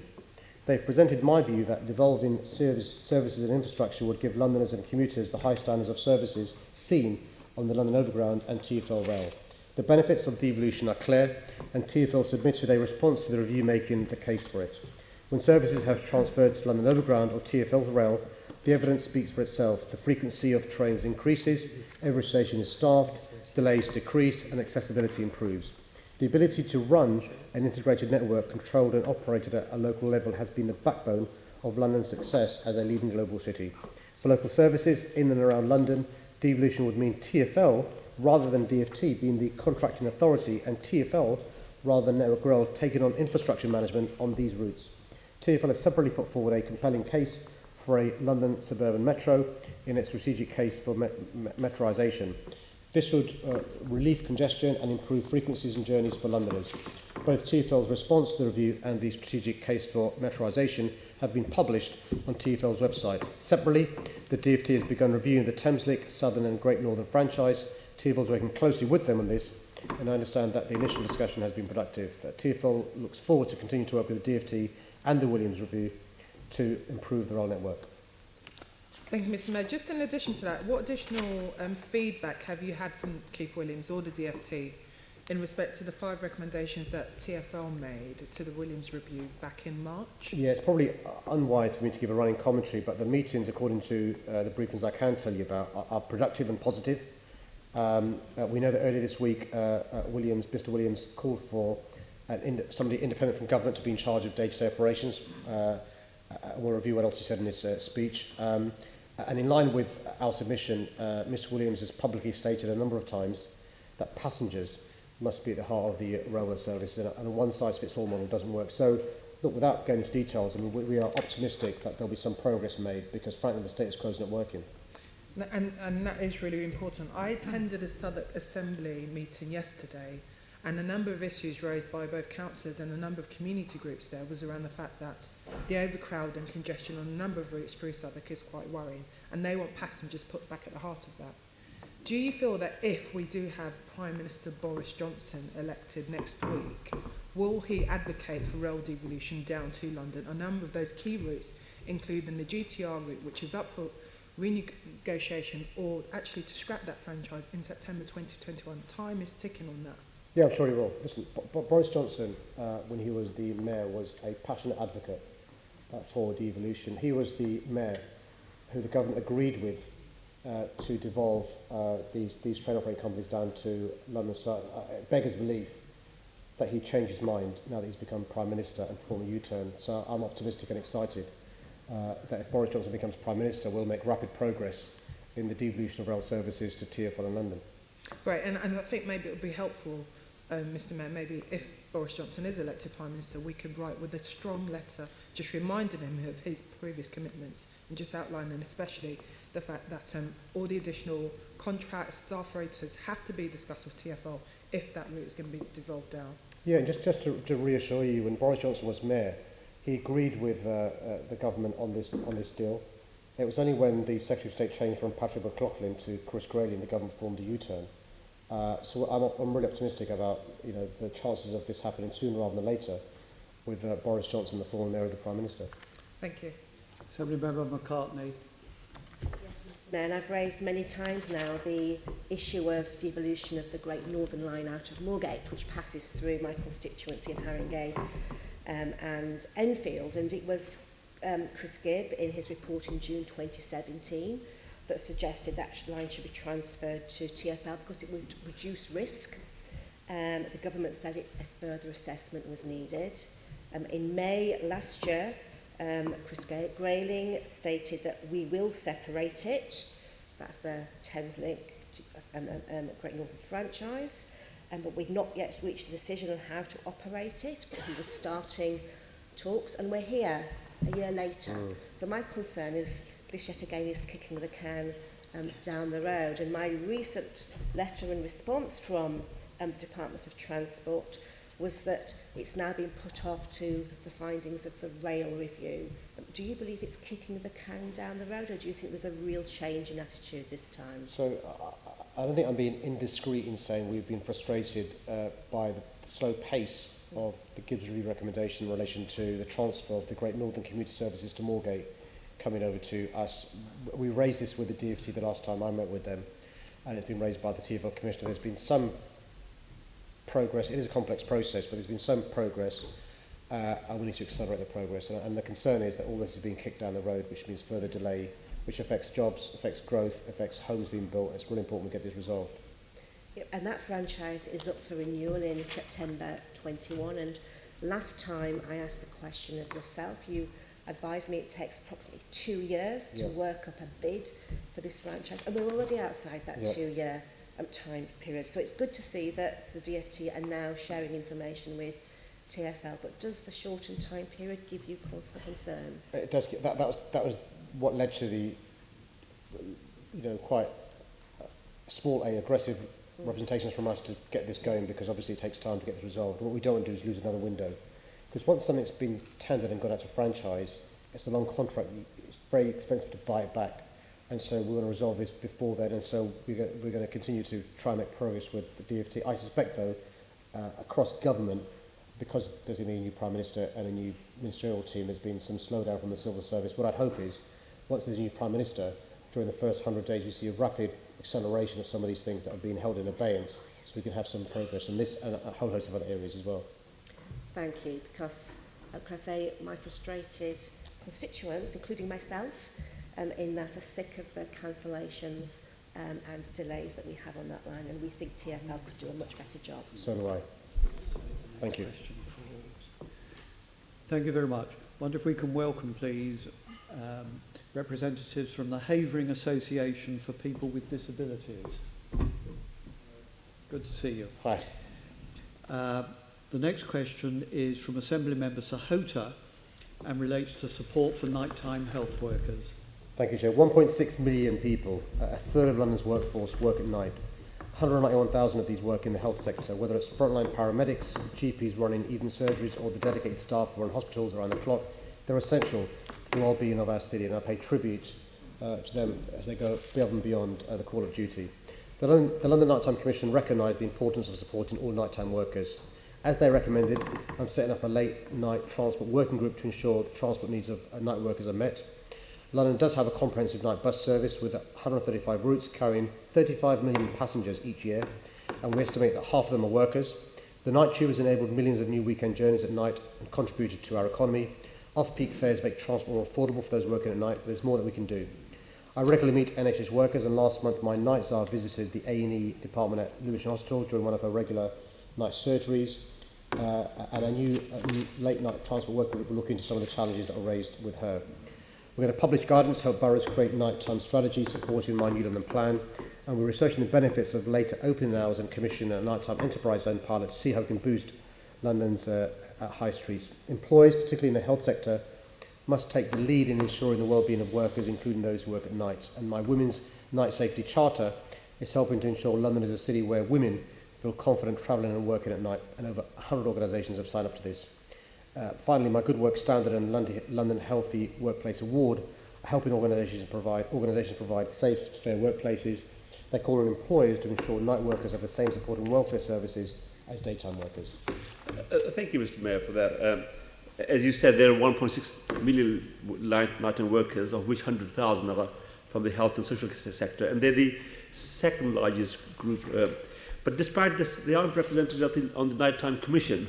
I wonder if you would give some thought, right, whether they could be involved in the Nighttime Commission. I agree with that. What we're going to do is, in relation to the work we do in this area, the work of the Nighttime Commission was the preparation of the report. What we're going to do is, in the working group, in relation to the implementing the recommendations, will involve workers from the healthcare system. Very important. Great, thank you. The other thing, of course, is, as we know, that awkward commutes on reduced nighttime services are a feature of night shift workers. And in 2017, you announced a review of the bus services to London hospitals and the night tubes, and these have helped to some extent. Thank you for that. But what further plans have you got to review the transport system so that nighttime workers, particularly the ones in hospitals, can get to their workplace easily? Well, this is really important. So one of the things we're doing is the nighttime working group that TfL's got will look into this sort of issue. Separately, we're looking at whether, when it comes to expanding bus services in outer London, we'll particularly look at routes that go towards hospitals, which are busy hubs. Yes. From town centres to hospitals, or from other places to hospitals, which help workers. And that's one example of something used 24 hours a day, which needs better public transport. So I'm encouraged by the changes that are coming out of London, and one of the groups that will benefit are hospitals and primary care centres as well. Okay, thank you, Mr. And secondly, of course, we normally associate the night time with rest and recreation, but of course, these healthcare workers get none of these two things. So, what can you do to make the environment around hospitals more pleasant and safe, so that our nighttime workers can get some recreation, some fun? And you raised a really important point. So, there are two things people associate with the nighttime economy. One is antisocial behaviour. Two is leisure. And actually there's the third, which is work. People work in the nighttime economy. It's really important. And so the draft London plan has a number of policies to support the quality of life you talked about around the public realm, around safety, security and resilience to the emergency, around supporting the nighttime economy. That includes the workers you're referring to. So there are various policies which I can send you a letter setting them out, that HC6, D7, D10, which specifically address in the new draft on the plan the fact that we are a global 24-hour city. And we've got to make sure we address issues like, you know, rest and recreation that you refer to for those that work in the nighttime economy. Thank you very much. And of course, the Royal College of Nurses and the UCL have done a lot of research around this. The low-paid NHS staff work at night and struggle to afford places to live near. So what more can we do to address the cost of living pressures on these nighttime workers, particularly in the healthcare sector? Well, look, one example of the opposite of business as usual is the scheme we did with St Anne's Hospital, yes, which is us having a scheme which has 800 homes, at least half of which are genuinely affordable, where NHS workers get first dibs, the complete opposite of business as usual. Mm-hmm. And we need more schemes like this. And the London Estates Board is working with the NHS, surplus public land. I've set out 6 tests in relation to surplus NHS land. What we don't want is clinical needs being sacrificed to make a quick buck from trust. So the 6 tests are there. And we're going to make sure we work with the trust to make sure they have a revenue stream to improve clinical needs, but we have housing that is affordable to Londoners. That means genuinely affordable rather than dodgy definition. And so there'll be other schemes coming on stream: social housing, London Live and Rent, shared ownership, just some examples of the sort of housing that NHS workers desperately need. Well, great. Thank you, Mr. Mayor, for that. Thank you very much. The next question is from Assembly Member Russell and relates to zero-emission rail services. Thank you, Chair. Well, although there are no zero-emission targets for national rail, my environment and transport strategy set the ambition that all rail services controlled by TfL should be zero carbon by 2030. This is part of my wider actions to reduce London's carbon emissions in response to the climate emergency. I've published one of the world's first climate action plans to be compatible with the Paris Climate Agreement. These measures will help us meet my targets for a zero-emission transport network and zero-carbon city by 2050. TfL's action to cut emissions from rail include removing diesel trains from the Gospel Oak to Barking London Overground line, with the full route being serviced by new state-of-the-art electric trains by late summer. And when the Elizabeth line is fully operational, all TfL rail services, including tube, tram and light rail, will be electrified. TfL is also making the tube and rail services as energy efficient as possible, while delivering the increases in service frequency that London needs. New Piccadilly line trains are to be introduced from 2024. They'll be energy efficient through a lighter weight articulated design, and trains will also include full regenerative braking capability to recover traction energy and efficient traction motors. Reaching zero carbon rail by 2030 depends on securing zero carbon electricity. And TfL has undertaken detailed feasibility work to establish the scale of renewable energy generation it can potentially install across its network, and is currently working to install 1.1 megawatt of solar across its estate. TfL is exploring opportunities to connect the rail network directly to renewable energy sources in London and the South East, and has had positive discussions with potential suppliers earlier this year. However, even allowing for these opportunities, the majority of electricity supply to tube and rail will come from the grid, and the grid is forecast to decarbonise by over 55% by 2030. But to reach my zero carbon railway ambition, TfL will have to change the way it procures grid electricity, including potentially towards longer term power purchase agreements with the renewable energy generator and others. TfL are developing a procurement strategy for achieving this, which will be finalised in spring 2020. Great. Thank you, and very importantly, you raised the point about the source of all this electricity. In my response to both your draft environment and draft transport strategies, I highlighted the opportunity of using TfL's enormous procurement power. It's the biggest energy consumer in London to decarbonise the energy grid. And I'm really pleased that City Hall switched to 100% renewable energy provider, and that your transport strategy, as you said, included an aim for all TfL rail services to be zero carbon by 2030. However, according to your answer to my question in June 2019 on the GLA functional bodies and renewables, currently only 0.01% of the energy consumed by TfL last year is from renewable sources.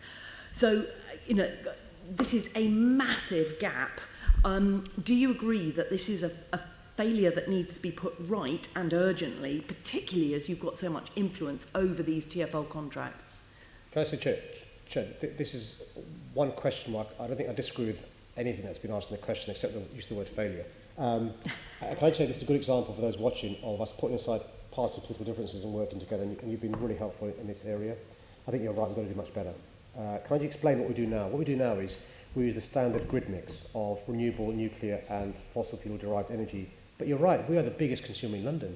We've got huge purchasing power, and so what I've said to TfL, and they're going to do this, is bring forward a plan by spring 2020, and what should excite you, I hope, is the opportunity for power purchase agreements and be a leader here. So hopefully we can continue to work together to make more swifter progress. Certainly, I was looking at your TfL energy strategy update from the 10th of July, which was absolutely talking about these power purchase agreements, and also referred to a number of solar and onshore wind projects that have planning permission but actually need a contract to be built. So will you use TfL's purchasing power to enter those power purchase agreements to get some of these shovel-ready renewable projects off the ground? Well, I obviously can't commit before the strategy's done, but that's the idea. The idea is, can we do things swifter rather than later? Because what we don't want to do is wait till the mid-2020s or late 2020s. And if there are things ready to go, we'd like to go. There are some downsides with long-term power purchase agreements, so we'd have to have a diversity of supplies. Yep. But I think the spirit behind your question is certainly accepted by me, and we want to make sure we move TfL to a place where it's a value for money, as well as being a leader in this at a time of climate emergency. I mean, the risk is that you miss this massive opportunity to support renewable energy projects and make a bold shift in TfL's climate performance. Given that just 0.01% of TfL's energy is coming from renewables at the moment, what percentage are you going to be calling for when the energy contracts are renewed, which I believe is in 2022? Well, firstly, can I just explain? I mean, the premise of your question assumes that it's not fluctuating. So just to finish what I was saying, so currently the standard grid mix, as I said, is renewable, nuclear and fossil fuel, but the proportions change on a second-by-second basis depending on weather conditions. We've looked at other options to speed things up, from the green tariff, because the government changes, less value for money. Also, renewable energy guarantees of origin. There are some downsides to doing that in relation to it doesn't bring in new flows in. So power purchase agreements is the obvious thing to look into. And so we're exploring what we can do in relation to that. Secondly, we're trying to reduce energy consumption. Really important that we do so. But it's important, as you've said, we increase renewable generation, and we want to play our role in doing so. I'm out of time, but if you could write to me with some interim targets, that would be brilliant. Okay, thank you very much. Next question is from Assembly Member Cooper and is on ULEZ. Okay. Sorry, Chair, these are going all over the place. I beg your pardon, Chair, sorry. Yeah. 472.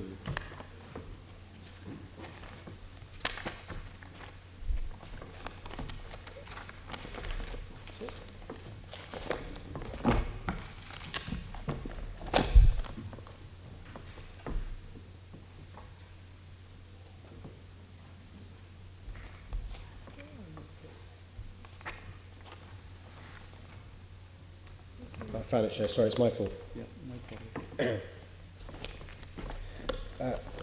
Thank you for your question. We're delivering real improvements in the air that Londoners breathe.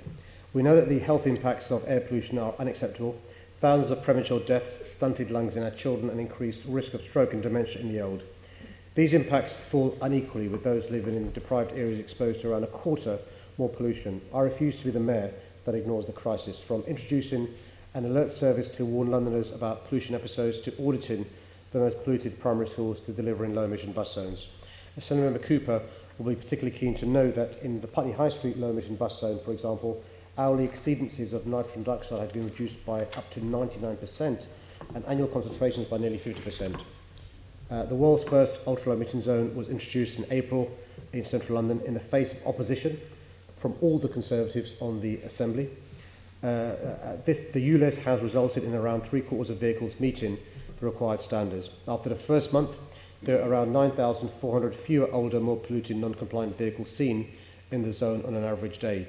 We've already seen over a 20% reduction in concentrations of NOx since February 2017 at roadside locations in central London, when I announced my intention to first implement the ULEZ early. Air quality trends are generally assessed over a longer period. so I'll be publishing a more detailed impact on the air quality later this year. In 2020, we'll apply the ULEZ standards London-wide for buses, coaches and lorries, and from 2021, we'll expand the ULEZ up to the north and south circular roads, so even more Londoners benefit from this groundbreaking scheme. Despite no support from government, we delivered the ULEZ as planned to safeguard our children's health. Well, thanks very much, Mr Mayor, and obviously I realise it's very early days because it's only just over 3 months since the 8th of April when it launched. You just mentioned the government there, and I'm concerned that government inaction in terms of diesel scrappage and action in terms of promoting Heathrow and allowing Heathrow to go ahead is going to undermine your efforts in this area. Would you agree with me that that's the case? What is I would, and what's even more frustrating is the government is using the air quality benefits that we're delivering in London through measures like ULEZ and bus improvements to enable the expansion to take place. I think that's wrong. Now, that will impact the health of Londoners. But there is good news because the next Prime Minister is probably going to be Boris Johnson. And Boris Johnson, of course, is against expansion of Heathrow. And Boris Johnson is in favour of air quality in London, we hope. And so I'm hoping there'll be some progress in this area once he becomes the Prime Minister. Well, I'm looking forward to seeing him lying down in front of the bulldozers, so long as he's not actually in Afghanistan when they start that work. You mentioned the fact that it had come in on the 8th of April and some people opposed the implementation, which, as you know, as the chair of the Environment Committee, I was calling for it to come in early 2020. So thank you for bringing the ULEZ in earlier than was originally planned. 9,400 fewer vehicles per day, 75% compliance already. I mean, I think that's great. But what do you think would have been the health impacts if we had delayed, as all the Conservatives here were, still argue for? Well, the question that will need to be answered, and I'm looking forward so much to the election campaign, is what would have happened had we listened to the representations made by those who say do nothing until October 2020 at the very earliest, or 2021. And the good news is, because we failed to listen to those making these representations, we've already seen a massive improvement in air quality in Putney High Street, for example. Next door to you in Brixton, huge improvements. In Lewisham, huge improvements. Within the ultra-low emission zone area, as I said, a 20% reduction in nitrogen dioxide where there's air quality monitors from when I first announced it in February 2017. But the good news is we're getting pressure from Londoners to go even further, even faster. And that's good. That means Londoners are waking up to the dangers of our air. And that's because we've got air quality monitors around London, the most comprehensive air quality alert system, monitor system of any city in the world. That's a good compare and contrast from when the previous mayor buried away research into the consequences of air quality in our city. And I'm so looking forward to the next campaign. I can't wait. And also, Mr Mayor, I think there's been opposition from the Conservatives to the idea of expanding the ultra-low emission zone. And given the success already in terms of compliance and therefore reducing fumes and toxic air on our roads in the central area, would you agree that the expansion is critical? And how are we learning lessons from the current central zone?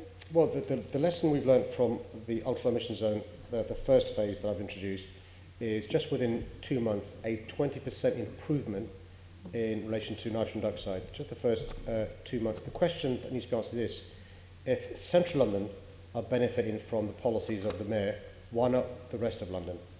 And that's why it's really important to make the case for the ultra-low emission zone to be expanded up to the north and south circular. It's really important to make the case we need support from the government. What we need is a national diesel scrappage scheme to help low-income families, to help small businesses, to help charities. We need resources from the government, but also the powers. What about the River Thames? What about construction? What about housing? And the good news is this, that the current Secretary of State for Environment, who has been talking the talk, is now supporting Prime Minister Boris Johnson. And so we would hope that Prime Minister Boris Johnson will have Michael Gove in his cabinet, because Michael Gove does appear to understand the challenges we face. And I welcome his speech this week at Kew. It was a really good speech, and as I said to you, it bodes well for the future. Let's wait and see. Well, we can only hope that governments are able to follow. Thank you, Chair. I wonder if the Assembly will please agree to suspend Standing Order 2.9b so that we can allow the remaining business on the agenda to be completed.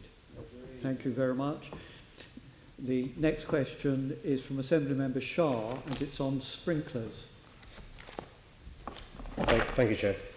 Senator Bashar, thank you for raising this important issue and for your work on the Assembly's report, Never Again, which looked into this in great detail. We must do everything possible, as I said to Senator Dismore, to ensure a fire like Grenfell Tower never happens again. This includes retrofitting existing buildings to improve their safety and ensuring that new buildings are built to the highest fire safety standards. I've called on the government to provide funding to retrofit existing buildings with sprinklers, and I support London Fire Brigade's campaign on this issue. Buildings that accommodate vulnerable people should be prioritised in any retrofitting programme. This month I wrote to the government about fire safety standards in care homes, following serious concerns raised by the LFB, and called again on them to make sprinklers mandatory in these buildings. In May, I wrote to the government in response to their consultation on fire safety in schools, urging them to listen to the London Fire Brigade's advice and make sprinklers mandatory in all new schools and in major refurbs too. Additionally, my Deputy Mayor for Fire and Resilience, Fiona Swycross, recently hosted boroughs and housing providers at an event focused on promoting good practice in sprinklers, which I was very pleased to be able to attend.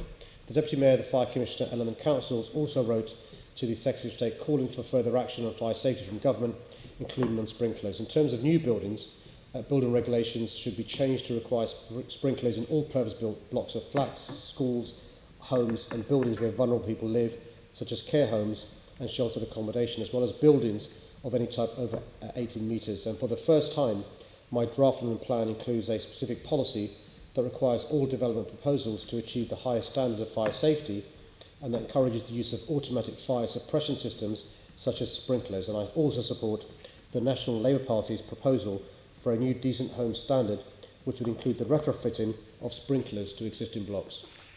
Thank you, Mr. Mayor, for the work you do as well as London Fire Brigade for additional fire safety that we so desperately and urgently require.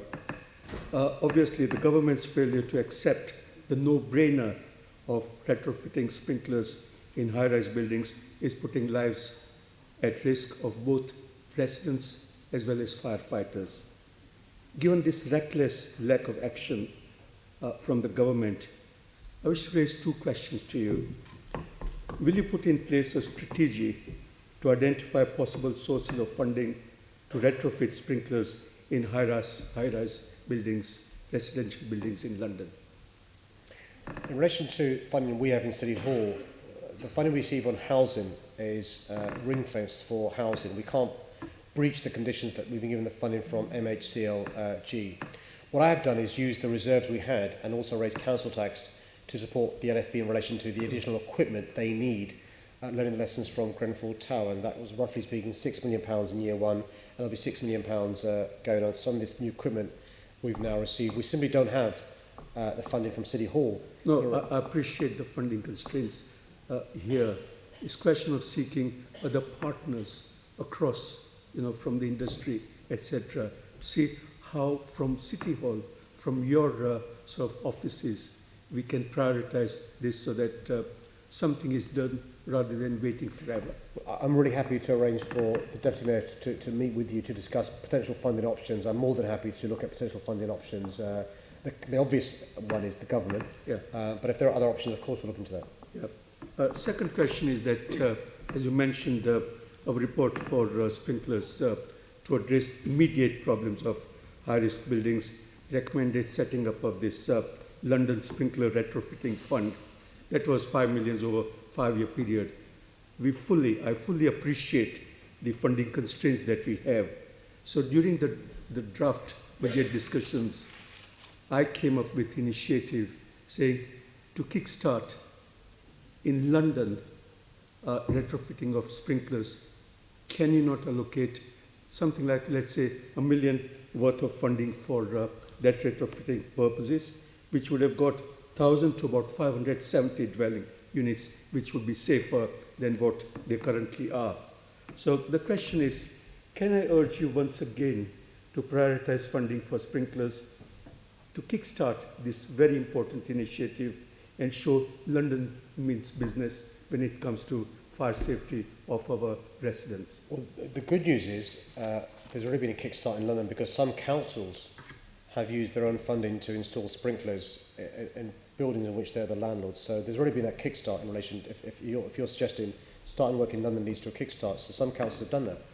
but the reality is that that affects a fraction of the homes in London. That's just those social rent homes. What about those that are private? What about those care homes? What about halls of residence? What about commercial buildings? What about schools? And so that's why we need a proper plan from the government to address this issue. And so, yes, some councils are doing this, and we support them in relation to doing this. The London Fire Brigade is helping. I support the National Air Party's proposals for decent home standards, which will lead to retrofitting of sprinklers. But what we need is proper investment from government. Mr. Mayor, I'll just conclude by comment that strategically this is something which also needs to be looked at by your offices to see what we can do to help the councils and initiate our own sort of retrofitting fund process for sprinklers. Thank you. Thank you. Next question is from Assemblymember Gavron on precision manufactured housing. Thank you, Chair. I'm very pleased that City Hall has been able to support the pioneering new PRISM app to promote precision manufactured housing. As you know, PRISM is open source and free to use, and it's the first citywide tool of its type anywhere in the world. I was also very pleased, Chair, that Assemblymember Gavron was able to join my Deputy Mayor for Housing at the official launch of PRISM last month. Assemblymember Gavron has consistently taken the lead in encouraging precision manufactured housing in London. Her research on behalf of the Assembly has made a critical contribution to the debate and promoted the development of PRISM.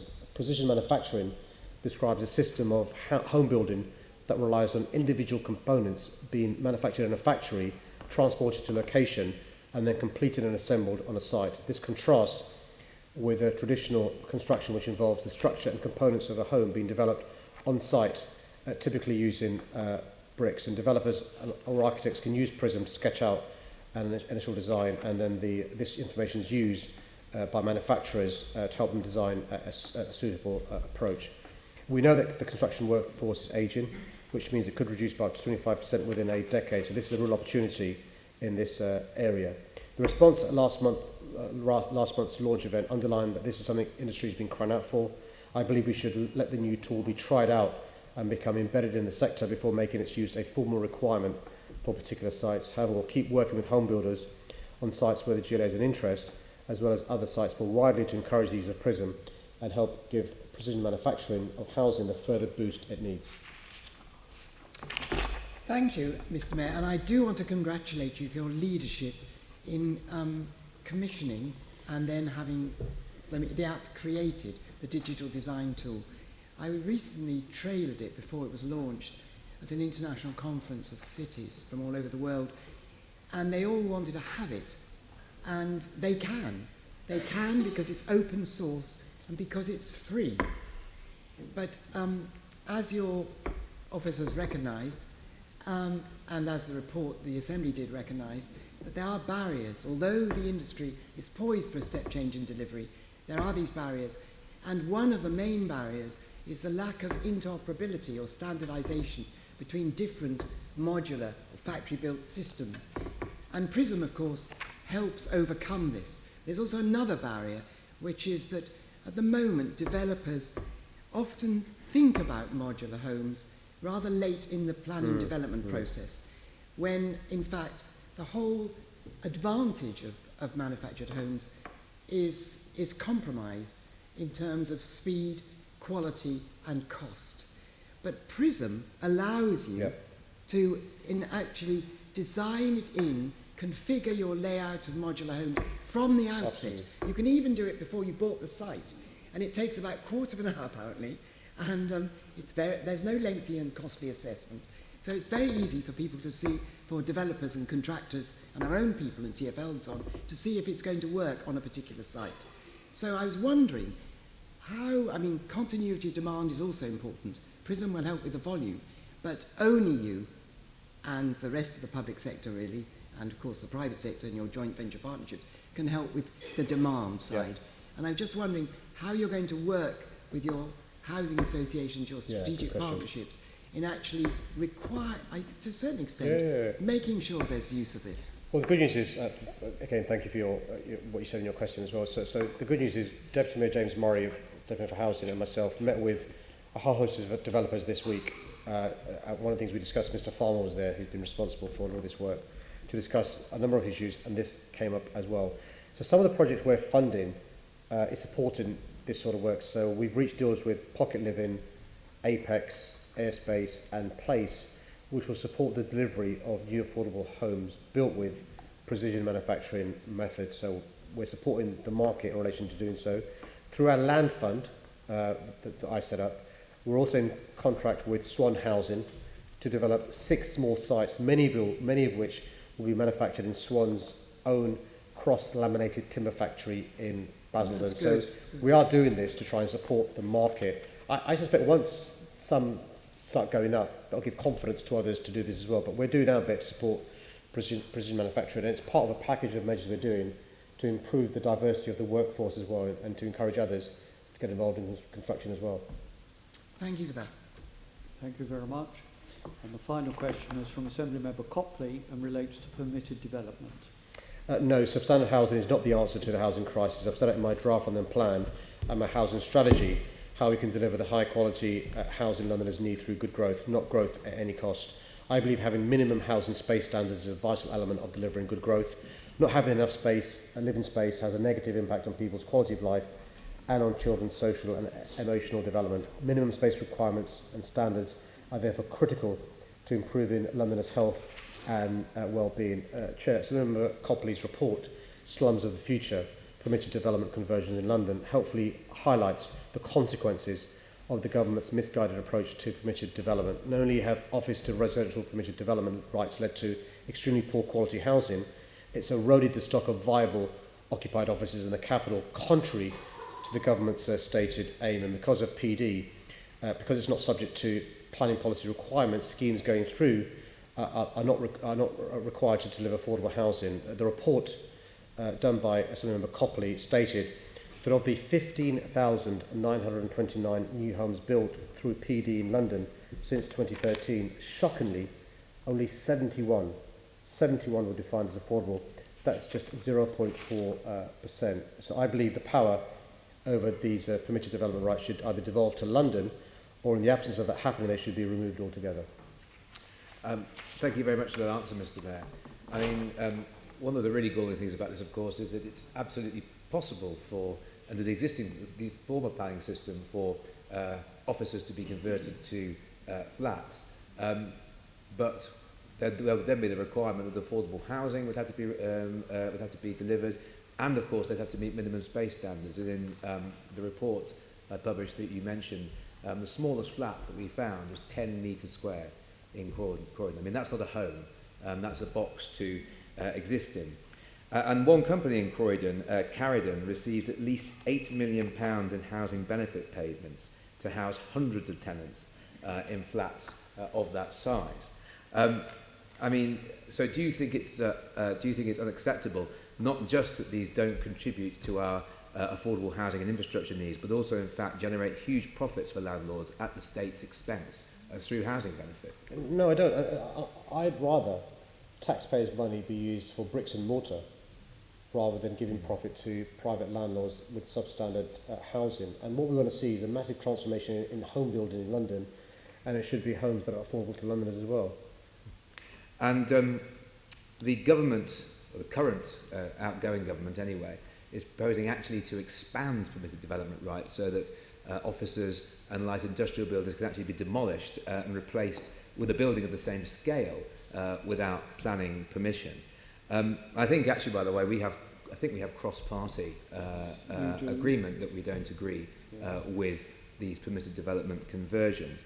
So can I urge you to impress upon the new Prime Minister and the new government that we don't want these in London, and at the very least, even if they don't want to get rid of permitted development rights themselves, at the very least to ensure that they have to comply with affordable housing requirements and they have to comply with minimum space standards. I'll do so, but the good news is every single member of the Conservative Assembly Group, except for one, supports the candidature of Boris Johnson, and they probably have more influence over him than I would. So I'll lobby Prime Minister Johnson, but I'm sure the Conservative group on the Assembly will also lobby Prime Minister Johnson as well, because it's really important we have good quality homes built for ordinary Londoners that are fit for their children and grandchildren as well. Thank you very much at that time. Thank you very much, Mr. Mayor, for your answers. I hope you have a good break. You too, Chair. Okay. Will the Assembly please agree the motion set out on the agenda in my name is that the Assembly notes the answers to the questions asked? Thank you very much. Will you please agree the revised GLA expenses and benefits framework? Thank you very much. Will you note, please, the future members of the London Assembly, whereby we require the attendance of Sir Peter Hendy, Chair of the Legacy Development Corporation? And will you also please agree to use the 31st of October meeting to hold a Q&A session with the Commissioner of Police of the Metropolis? Do you know, I've always wanted to say that, Metropolis. It sounds like an old film, doesn't it? Thank you. Will you agree, please, to delegate authority to the Chair, myself and the party group leaders to take action on the Assembly's behalf until our next meeting, which is on the 5th of September. Thank you very much. Next meeting of the London Assembly will be the plenary meeting, which takes place on the 5th of September. There are no items of urgent business. Can I wish you a peaceful break? But I say that in hope rather than experience. Thank you very much. GLA Chamber Sound.